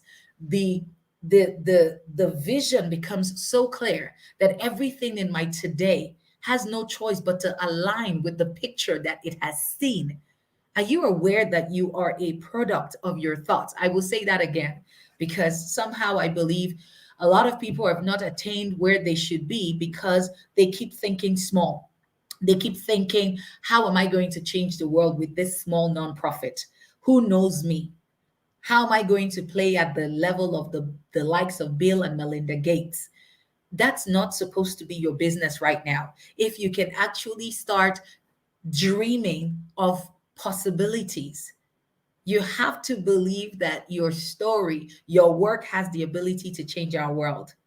I do. And I think you should too. I do. I don't know all about, who is watching this live and who is watching the replay, but I do know and I do believe that your work has the ability to change the world. But do you believe it? Do you believe it? That's where that's where it lies. Because if you don't believe it, then nothing is going to happen. It doesn't matter how amazing you are, even in crafting your stories. If you do not have a dreamer mindset, if you do not believe anything is possible, then whether you think you can or you think you can't, either way, you are correct. The abundance mindsets. Storytellers who have the abundance mindset are givers. They understand that it's not just about them, but the impact their stories will bring to our world. They believe there's plenty for everyone, more than enough to go around. They're optimists. They're genuinely happy for others when they achieve success. Very important. Take note of all these mindsets because it affects how you show up in the world. Storytelling is not some sort of art that is cut off from who you are. Your personality, everything finds an expression when you tell your stories, right? The positive mindset. Storytellers who have this mindset, they focus on the bright side of life and they expect positive results. I was having a meeting with someone today, and oh my God, she was talking about what everybody's talking about, getting out. Everyone is trying to leave. And she wondered why I was still so calm and still so hopeful. And then she started, telling me about, did you see this video? Did you see that video? Did you see this? And I'm like, no. And she's like, where are you? I mean, I thought you were on social media. I said, well, truth is, there's a scripture that guards my life.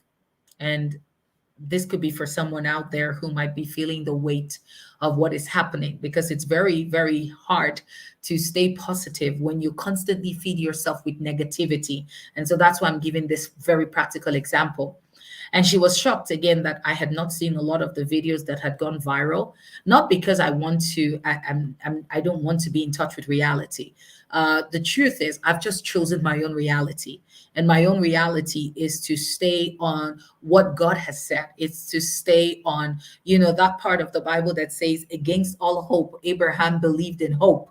And so even when people say, there's a casting down, nothing is working, naira to dollar is 7.10. I mean, I'm so positive that I am, of course, now expanding my business to nations where I can comfortably, consistently earning dollars. So while we pray for better government, while we, do the needful, get our PVCs and be ready to vote in 2023, while we make the difference that we can, I'm also thinking outside the box. I'm thinking, okay, this is a good time to bring in more of those dollars, right? But it's because I'm thinking positively. And for me to do that, I am not giving room to any negative thought.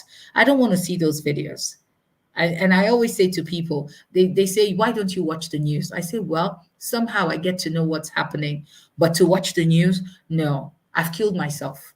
Now, this is me. I'm a creative person. The way my mind functions, I've trained my mind to see pictures, to form images. I talked about the dreamer's mindset. I'm a dreamer. And so when you give me anything, if it's not good, the same way I would cook up a vision and build a skyscraper with it, it's the same thing I can do with negative information.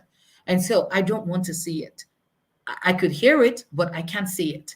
Even the hearing, it gets to a point I say, thank you very much. I've heard enough.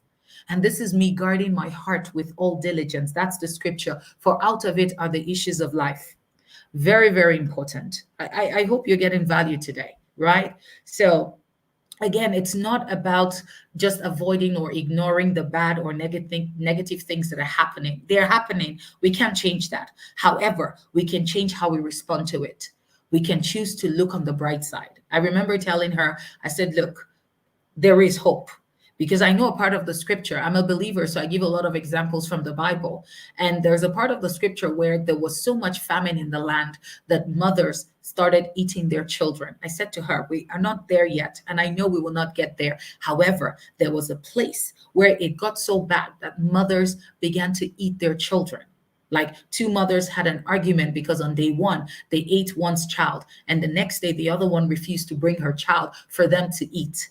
Like, as a mother, I cringe even telling the story. I have 4 children. I don't know the kind of hunger that would make me decide to kill and cook a child to eat. No, we're not there yet. However, a prophet showed up and said, by this time tomorrow. So I hope that just gives someone hope. By this time tomorrow. And somebody said, look, even if God opens the heavens, how will it happen? And the prophet was quick to say, well, you will see it, but you will not partake of it. And that person, if you know the story, was crushed at the gate as soon as the loot was ready. So I'm hopeful, and I do believe that it's not over yet with us as Nigerians. And you can take that to the streets. It's not over yet. A little bit of digression, but I believe it will minister to someone. So people don't fall in love with ideas. They fall in love with how the organization, its services, ideas, and visions make them feel. All right. So more practices. Ella would make sure she gets this to you. Let's look at the importance of visibility when it comes to storytelling. I believe this, no matter what you know and what you're doing, if you're not being seen and heard, it will be as though you never existed in the first place, right? And I think it's important that you leverage one very phenomenal tool that changed my life. And so this is just like a little bit of bonus for you. So I just want to talk very briefly about live videos. I don't think it's enough to tell you about the power of storytelling when I don't give you the B part, which is leveraging such a powerful tool to allow you tell the stories. And I'm talking about no other tool than the live streaming tool, right? According to Forrester Research, 1 minute of video is equivalent to 1.8 million words. Live video is changing the way brands interact with their business and with their audiences. And truth be told, many organizations are investing more in live streaming. If you are live streaming, please let me know in the chat box. If you're currently using live videos, whether on Instagram, on Facebook, on LinkedIn, on Twitter, on YouTube, please let me know, because even TikTok, live streaming is everywhere. When I started on Periscope, none of these platforms were existing. The feature was not existing in any of these platforms. Some of the platforms were not even here. TikTok wasn't here when I started, but they're here now. And there's also the live streaming platform. There's a live streaming feature, rather. Right? 91 million subscribers will utilize live streaming by 2024. Please let me know if you are one of them already. So many more statistics here. 82% prefer live videos from a brand to social posts. This is for you. 82% of us prefer live videos from a brand to social posts. So if you just want to hide behind your post, I'm telling you now that we prefer live videos. So you have to find a way to mix it. What do you need? Your smartphone and internet connection. You need the right mindset. You need the value you want to bring to the world. You also perhaps need a ring light if lighting is poor. But during the day, I love to give this hack. Find a window. If you don't have a ring light, find a window and turn your face toward it. It gives you such a beautiful sun kiss that allows you to look good and bright enough for your audience. As someone says, I haven't started. Eminent, you have to start. You have to start using live videos. You have to start. But you might be wondering, okay, there's a lot of people online. How do I stand out from the noise of using live videos? Everybody is online, but everybody else is not you. You need to understand that you are the speck.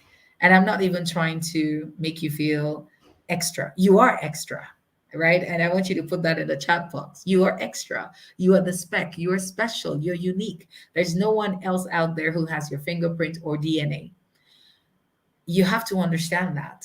You have a voice. You have a voice. And the world needs it. It doesn't matter if everybody's online. You get online, you show up because we need your voice, right? And in the process, I want you to be consistent. I want you to show up and give value. I want you to leverage the power of asking and listening. People want answers, and perhaps you have the answers, but unless you show up, we will not know, right? Don't ever lose sight of your why, the impact you want to make in your community, nation, and the world. Don't lose sight of it, right? But then you say, oh, there are naysayers. How do I deal with them? Number one, know who you are, know your why, know your goal, your vision, and let it be clear before you. Know who your audience are. Who are you speaking to? What do they need help with? What problems are you solving for them? And as a nonprofit, um, it's important for you to also know the people that you want to fund your vision, right? So have you identified the organizations, both local and global, that have a budget, that have a budget for your nonprofit? Have you identified them, and are you in their radar? Like, are you in their radar? Very important questions you want to ask. People will always have their opinions about what you should be doing, but I want you to give yourself permission first. Stop waiting for others to validate you before you make a move or do anything. So, how do you never run out of content? I'm rushing through this so that I can wrap up. Content is everywhere. You must be intentional about recognizing it, right? Understand again who's your person, what is their pain point, and what is the pleasure that you have to offer. Because if you're trying to speak to everybody, you are speaking to nobody, right?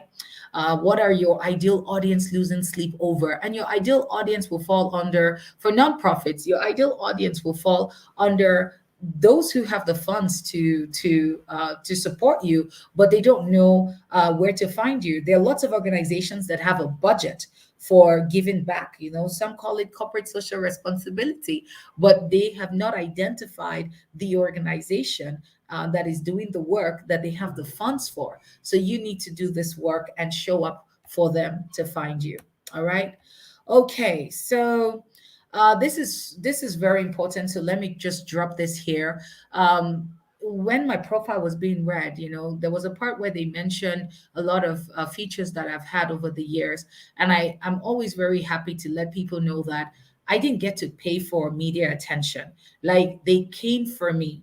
They came for me. And so you need to understand that you have your own media empire. You don't need to, look for anyone, especially if you are not at the place where you can afford to do PR. I believe in PR. If you can afford it, hire a PR agency to work with you and just blow up your work. If you can, yes, please do it. But if you're not at that place, you can, be your own media empire, right? So whether it's Instagram, Facebook, YouTube, or LinkedIn, I want you to understand that if you build it, they will come for you. I want you to put that in the chat box. If I build it, they will come for me. I've been featured on every major TV station in my country, perhaps on all the leading newspapers, and they came searching for me. That's the truth. They came searching for me to give me free media attention because I built something. I built it, and so they came. So you need to understand the power of this device, your smartphone. This is no longer just a phone. This can be your media empire. This can be the device you use to tell your stories and impact our world. But you have to give value. You have to be strategic. And of course, be careful what you put out on social media. Some people are not being wise. You feel you have to comment everywhere. You feel you have to curse and fight people. Look, the people that have what you're looking for, there's some criteria that they look out for. Let me just leave that there. I'm sure you heard what I said. So be known for something. It makes it easier for you to be discovered. Have a list of media personalities you would love to connect with. Be expectant. Go on LinkedIn, find them, Instagram, Facebook, they're everywhere. Lately, I'm hanging out on LinkedIn and I'm loving it, right? And I'm connecting with some very brilliant people. But it's also fascinating that the moment I connect with them, they check me out and they come back to say, oh my God, you inspire me. And I'm like, God, I thank you. But the truth is, if you position yourself correctly, even the people that you're admiring, guess what? They will be admiring you too. But you've got to be strategic. You can't afford to just post anyhow. Post a blurry picture, post something that we can't even understand.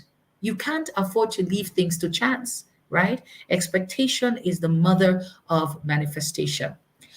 Wow, I wish I could go on and on and on, but when you show up, I want you to do these three things. Be authentic. Be very authentic. It's okay to be vulnerable. I've cried a lot of times when I'm teaching, not because I plan to cry, but I'm very vulnerable. People can connect with me. People can relate with the heart every time, with my heart every time I speak, right? And it's also because I'm human. I try not to, I'm not gonna be Little Miss Perfect. I'm not perfect. And I want people to realize that when they listen to me. And so when you show up, when you tell your stories, be authentic. You don't have to make up statistics. You don't have to lie. I mean, you will get caught really fast and then nobody will trust you, right? So don't lose your integrity because you want to create something sensational. People do it. That's wrong. That's not you. Okay? So be authentic, be vulnerable, and be human. People are not searching for perfection. They want to connect with you. All right? Be sure to survey your audience, ask questions. Don't stop asking. And when they respond, make sure you listen. All right? Okay. So why storytelling is important, recap and bonus. It helps you build an awareness about your cause or the problem you're here to solve. Storytelling helps to increase your brand awareness. Storytelling can help establish you as a thought leader in your field. It can attract donors, investors, improve your visibility across borders. Oh, I wish I could go into this. I should. I have to. 3 more minutes. Stories you should share. This is so important. Your impact story. Don't assume we know what you want to do in your community. Talk about it. Your challenge story. As long as you live in this world, challenges will come, and it's okay to talk about some of it. Again, vulnerability is powerful. It allows people to connect to the human that you are. Your win story. Tell us about the wins. Tell us about the community, how you met it, what is different now that you're there. We want to know. All right. Your organization's stories are also needed. Share the stories behind your mission and vision statement. Tell us why you do what you do. Share stories of others who are giving back to your community in a helpful way. Share stories that will encourage your audience to take action. Tell the stories of your beneficiaries. Take us through a day in the life of your beneficiary. Did you work with a community? Share that story with us. Tell the stories of your supporters and partners and how they are helping you make a difference in the world. This is so practical. Please come back to the replay and see all the examples here. There's so many more. Share practical ways people can make a difference in their everyday lives. So a lot of times people think, oh, they have to have $1 million for them to make a difference. You know better. So why don't you teach us? It's very rare that you see nonprofits who are actually teaching and giving us value on how we can make a difference. You don't understand that you're leaving a lot on the table because the moment you start teaching us, first things first, we see you as someone credible. We see you as someone who knows exactly what he's doing. And in so doing, you attract us to support your vision. So I think this is for someone. Start teaching, start teaching, start teaching. Share stories from books and resources you read and highlight their relevance in your journey. Your volunteers also matter. Tell their stories. Who are they? Why have they chosen to work with you? What gives them hope? What are they looking forward to in the future? And how has volunteering changed their lives? They shouldn't be in the shadow. They're part of your work. Tell their stories too. Share stories of your donors. Get an exclusive interview. I don't care if it's 5,000 naira they gave you. They supported your vision. Tell their story. It will surprise you that from you sharing their story, some other person could say, "Oh, I want to do this too." Imagine 100 people seeing that story and realizing he gave 5,000, and 100 of them decide to give 5,000. 500,000. Do the math. All right.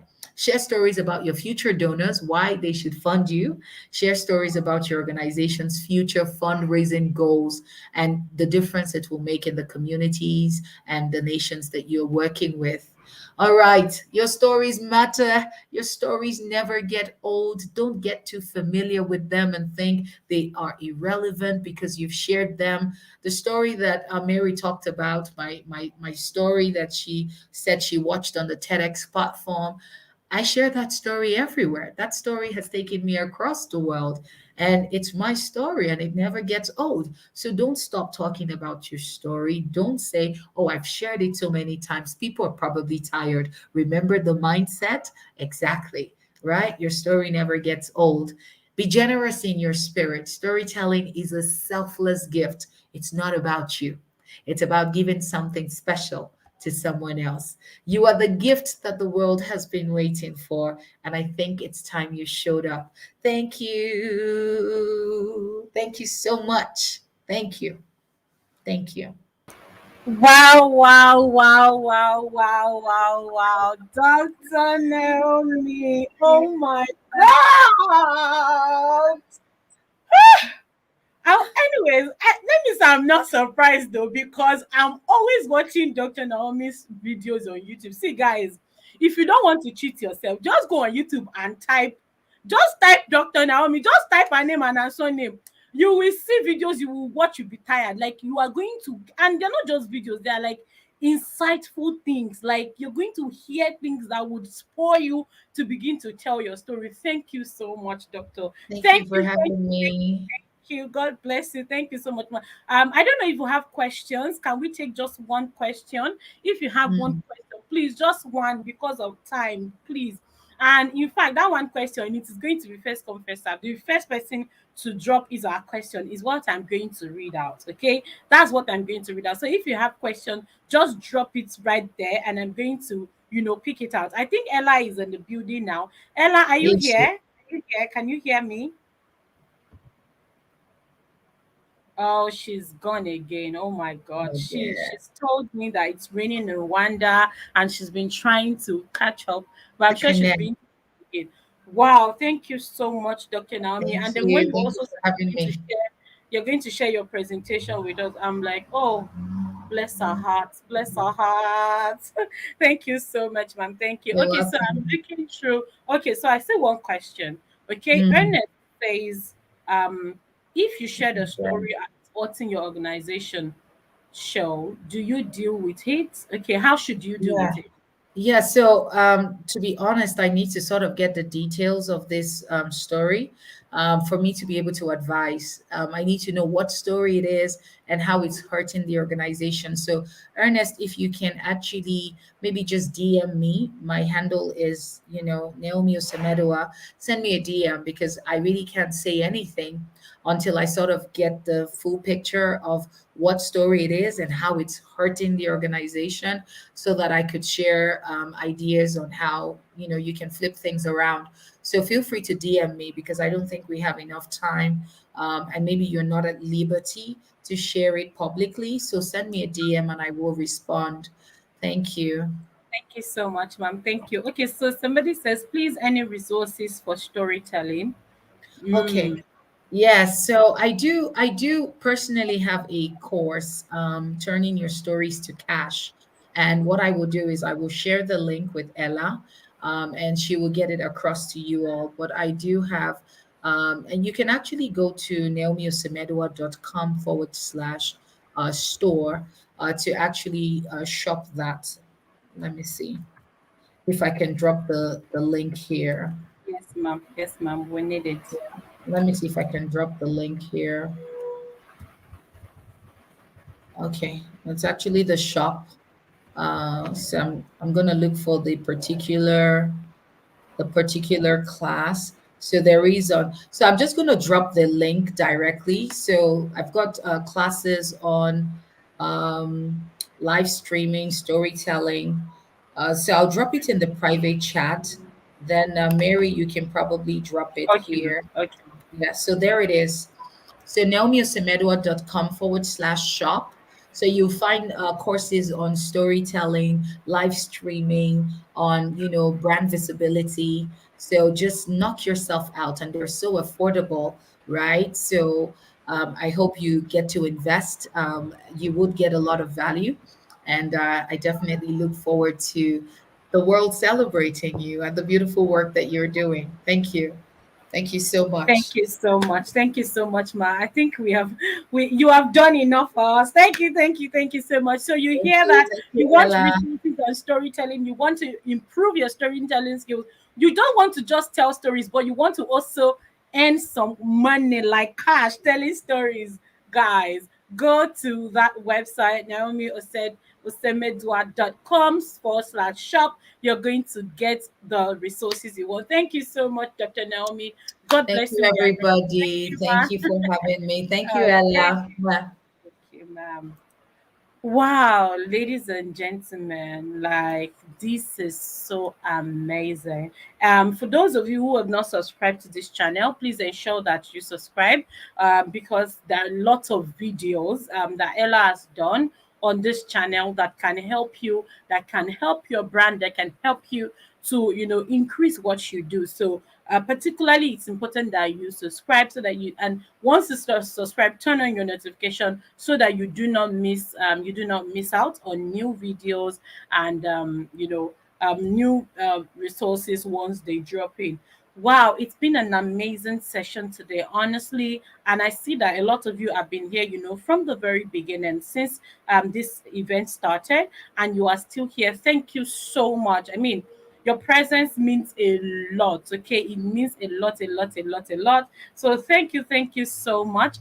We've had four speakers. We've had four speakers today, and we've gone from talking about building footprints in the digital world to pitching and fundraising for your digital business, to telling stories in a digital world, and to digital transformation through strategy. So just in case you missed out on any of those sessions, do well to check the replay, when it's available. And of course, you can get all the detailed information you need. Okay, and once again, congratulations to everyone who won our raffle gift. Okay, we had four winners. Congratulations to you all. We do hope that these resources are going to be useful for your brand, and they're going to continue to help you to grow and to push yourself forward. Okay, so again, I see that Ella is having troubles joining us, and I think that maybe at this point I'm just going to call it a day, but I'm just trying to see again if she can join us. So I'm bringing her up stage just in case. I'm trying my luck. Okay. I'm trying my luck. So Ella, if you can hear me or if you can see me, if it's possible for you to turn on your camera so that we can see you, Okay, okay. All right. So I just got a notification that she can't join. Okay, I'm so sorry about that. But then, of course, you can follow Ella Communications on Instagram. You are also going to get a lot of value right there. Okay. You get a lot of value right there. So yes, follow us on all our social Hi. media platforms. Yay, Ella is here. I can hear your voice. I can hear your voice. Can you hear me? Can you see me?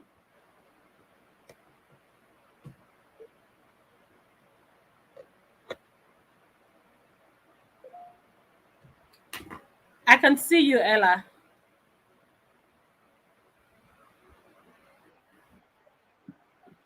I can hear you.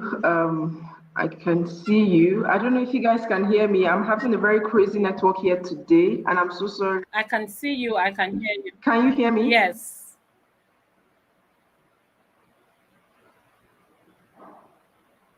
Can you hear me, Mary? Yes, Ella, we can. Ella, we can. Okay. Okay, perfect. I can't see you though. My screen is frozen. The network has. Thank you. I think she's gone again.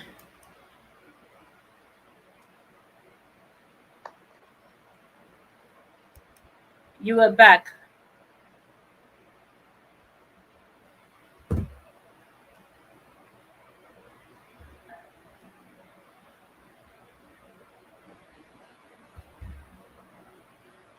Oh, wow. Hi, Mary. Can you hear me? Yes, I can hear you. I can see you. Okay, perfect. Thank you so much. I'm going to make this quick because the network isn't my friend today. It's been raining cat and dog since yesterday, so everything has just been back and forth. Thank you so much, Mary, for hosting the sessions and saving my face today. Thank you, everyone, for being here. It's amazing to see that there's been so much value exchanged and passed across, and that was actually the main idea behind this event. This is the maiden event, and I can promise you that there is going to be much more in the forthcoming events. We're going to be doing this annually, and it may be live in person and not online anymore. It may be in person, but then expect feedback and updates from us about the way the whole program is going to go. So thank you everyone for being here. Thank you to our speakers. You guys did amazing. I learned so much. I was watching, but then I kept being shut out in between. So Mary, I'm going to leave it out again. Thank you. All right. Thank you so much, Ella. So thank you also to everyone. I mean, you all that stayed here made it possible for us to have a successful event. Okay. So thank you so much. We do appreciate your presence, and we love the fact that you stayed with us, since the beginning of this event, and you are still here. Please do well to give us feedback. Okay. So you've got feedback about the event, you learned something, feel free when you see the post online. Please feel free to share your feedback. Okay, we love to read them. We love to read the impact stories also. Okay, so thank you once again to you all. You all have been an amazing set of people, and of course, I'm so honored, to do this. Thank you so much. Okay, so continue to impact your world. Continue to tell your stories. Continue to use all the strategies you can to improve yourself and your work, and to get your work out there, in the faces of people. Okay, don't be tired of telling your story. Just like Dr. Naomi says, don't be tired of telling your story. Okay. Thank you so much, everyone. Good evening. Okay, so it's a great day from here. Bye, everyone. Bye.